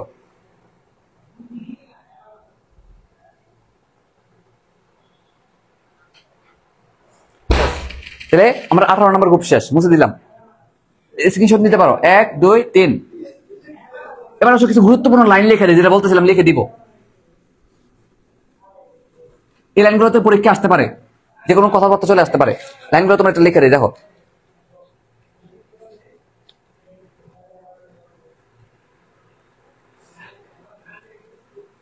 তো গুরুত্বপূর্ণ লাইনের নাম কি? গুরুত্বপূর্ণ লাইন তুমি কি কি লিখবা বলো তো? এই যে অ্যালুমিনিয়াম ডাইমার গঠন করে, এটা লিখবা, ডাইমারের কথাটা লিখবা। এরপর তুমি লিখবা আচ্ছা ভাই যে carbon dioxide gas, carbon dioxide কি গ্যাস, আর কিন্তু সালফার ডাইঅক্সাইড কি, সরি বলে কি, সিলিকন ডাইঅক্সাইড কি কঠিন। এটা লিখবা, একটা গুরুত্বপূর্ণ লাইন। এরপর তুমি লিখবা যে কার্বন টেট্রাক্লোরাইড, সব গুরুত্বপূর্ণ লাইনগুলা একসাথে লিখে ফেলবা আর কি। কার্বন টেট্রাক্লোরাইড পানিতে বিশেষিত হয়, কিন্তু সিলিকন টেট্রাক্লোরাইড হয় না। বইয়ের মধ্যে আছে, আমি মেন কথা লিখে দিতেছি, এটা হয়, এটা কি হয় না। আচ্ছা, এরপরে তোমার গুরুত্বপূর্ণ কথা হলো যে NCl3 নাইট্রোজেন নিয়া বলবা যে NCl3 আন্তঃবিশ্বজিত হইলো, এটা কয়েকটা কথা দেখো। NCl3 NCl5 আর একটা কি NF3 মনে রাখবা যে এটা কোনো গঠিত হইতেই পারে না, এটা হইতেই পারে না, এটা হয়, এটাও হয়। হইলেও মনে রাখবা যে এখানে এটা আর্দ্র বিশ্লেষিত হয়, এটা কি আর্দ্র বিশ্লেষিত হয়, কিন্তু এটা আর্দ্র বিশ্লেষিত হয় না, ঠিক আছে? তাহলে কি বললাম? এটা তো গঠনই হয় না, কিন্তু এটা গঠিত হয়, এটা গঠিত হয়, কিন্তু গঠিত হইলেও এটা আর্দ্র বিশ্লেষিত হইতে পারে, কিন্তু এটা আর্দ্র বিশ্লেষিত হইতে পারে না, ঠিক আছে? লাস্ট কিছু লাইন লিখে দিতেছি, দাঁড়াও। সংকরণের কাছাকাছি চলে গেছিলাম আমরা, যেহেতু আমরা আমার এরপরের টপিকের নাম কি ছিল? ডি ব্লকের বৈশিষ্ট্য। আচ্ছা আমি শেষ করে দিতেছি, দেখো শেষ 10টা মিনিট, 5-10 মিনিট অপেক্ষা করো। আমরা অন্তত সংকরণের আগ অব্দি পড়ি, সংকরণের আগ অব্দি অনেক পড়া, আসলে কিছু করার নাই। এবং কিন্তু হ্যালোজেন গুলো কিন্তু অসামঞ্জস্য বিক্রিয়া দেখায়। হ্যালোজেন থেকে আরেকটা কথা পড়ে নিবা, সেটা হলো যে হাইড্রোজেন ফ্লোরাইড স্ফুটনাঙ্ক কত?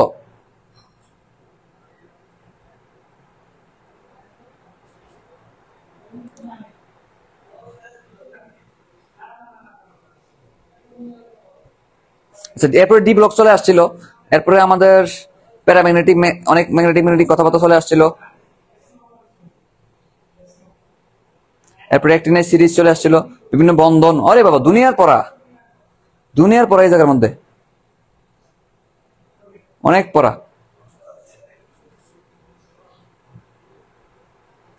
সংকরণ আস্তে আস্তে খুব দেরি, অনেক দেরি। দাঁড়াও আমি গুরুত্বপূর্ণ লাইনগুলো লিখে দিই, যেগুলো বলতেছিলাম, কিছু করার নাই।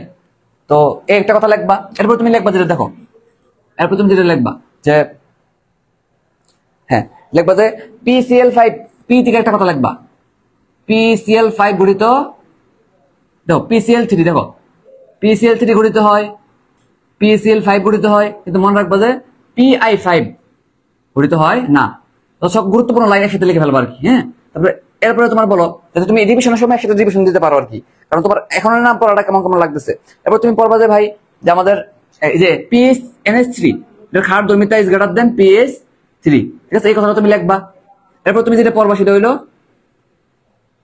সেটা হলো যে OF2 গঠিত হইলো, দেখো অক্সিজেনের 3টা ফ্লোরাইড আছে, OF2, OF4, OF6। তোমরা বলছো OF2 গঠিত হয় কিন্তু এই দুটো গঠিত হয় না, ঠিক আছে, এটা বলবা। এবং আরেকটা কথা লিখবা, সেটা হলো যে আমাদের এই সিলিকন প্লাস ফসফরাস এদের অষ্টক সম্প্রসারণ হইতে পারে। এদের কি হইতে পারে? অষ্টক সম্প্রসারণ হইতে পারে। তাহলে বলো এইভাবে যে গুরুত্বপূর্ণ লাইনগুলো বলে দিলাম, দেখো এটা গ্যাস, এটা কঠিন, এটা কঠিন, তারপর হচ্ছে কে কি, এটা এই লাইনটা, এই কথাটা, এই কথাগুলা, তারপর হচ্ছে তোমার এই যে তোমার এই একটা কনফিউশনের জায়গা, এই যে কনফিউশন জায়গা, এইভাবে গুরুত্বপূর্ণ যত লাইন আছে সবগুলো একটা পেজে লিখে ফেলবা, বুঝছো? বুঝছো কি কি লিখবা এখানে? বুঝছো কিনা বলো? আমি লাস্ট তোমাকে লাগলে জাস্ট অক্সাইডের শ্রেণী বিভাগটা পড়াই দিই। অক্সাইডের শ্রেণী বিভাগ আমি কেন জানি দ্রুত পড়াইতে পারি না, বুঝছো? এটা কি আমার ব্যর্থতা নাকি আমি আসলে কি বুঝতেছি না?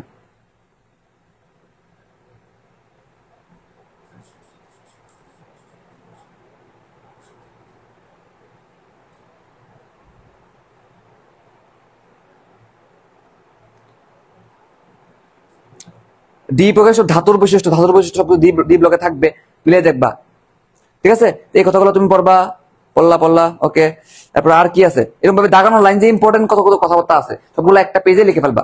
তাহলে আশা করি আমি তো বুঝাতে পারছি যে কি করবা তুমি। যে PI3 গঠন করলেও কি PI5 গঠন করে না, যেমন রাখো এখানে কি হয় না, আমার একটা কথা দুইটা গঠিত হয়, আর আপনার পি এর ক্ষেত্রে PI5, PI3 গঠিত হইলো, PI5 গঠিত হয় না। দেখো এখানে তুমি পড়ছো যে NCl3 গঠিত হইলো, NCl5 গঠিত হয় না, আর এখানে বলছো যে PI3 গঠিত হইলো, PI5 গঠিত হয় না। দেখছো ঝামেলা আছে কিন্তু, এখানে PI3 গঠিত হইলো, PI5 গঠিত হয় না, আর এখানে NCl3 গঠিত হইলো, NCl5 গঠিত হয় না, বুঝছো? একটু খেয়াল রাখো। আর হ্যালাইড গুলোর মধ্যে NH3 সবচেয়ে সুস্থিত, এটা কি সবচেয়ে সুস্থিত, ঠিক আছে? এই কথাগুলো তুমি খেয়াল রাখবা, ওকে। আর তেমন একটু কথাবার্তা দরকার নাই, এতটুকুই থাক। হ্যাঁ, আমি দেখি কি করা যায়। নেক্সট ক্লাস 25 তারিখ, 29 তারিখ, পরশু দিন হলো আমাদের নেক্সট ক্লাস দেখি কতটুকু শেষ করা যায়। সংকলন পড়বো আমরা, ডি ব্লকের এগুলো পড়বো, অনেক কিছু পড়াশোনা আছে, ঠিক আছে? ওকে, আজকে এতটুকুই থাক। হ্যাঁ, আল্লাহ হাফেজ।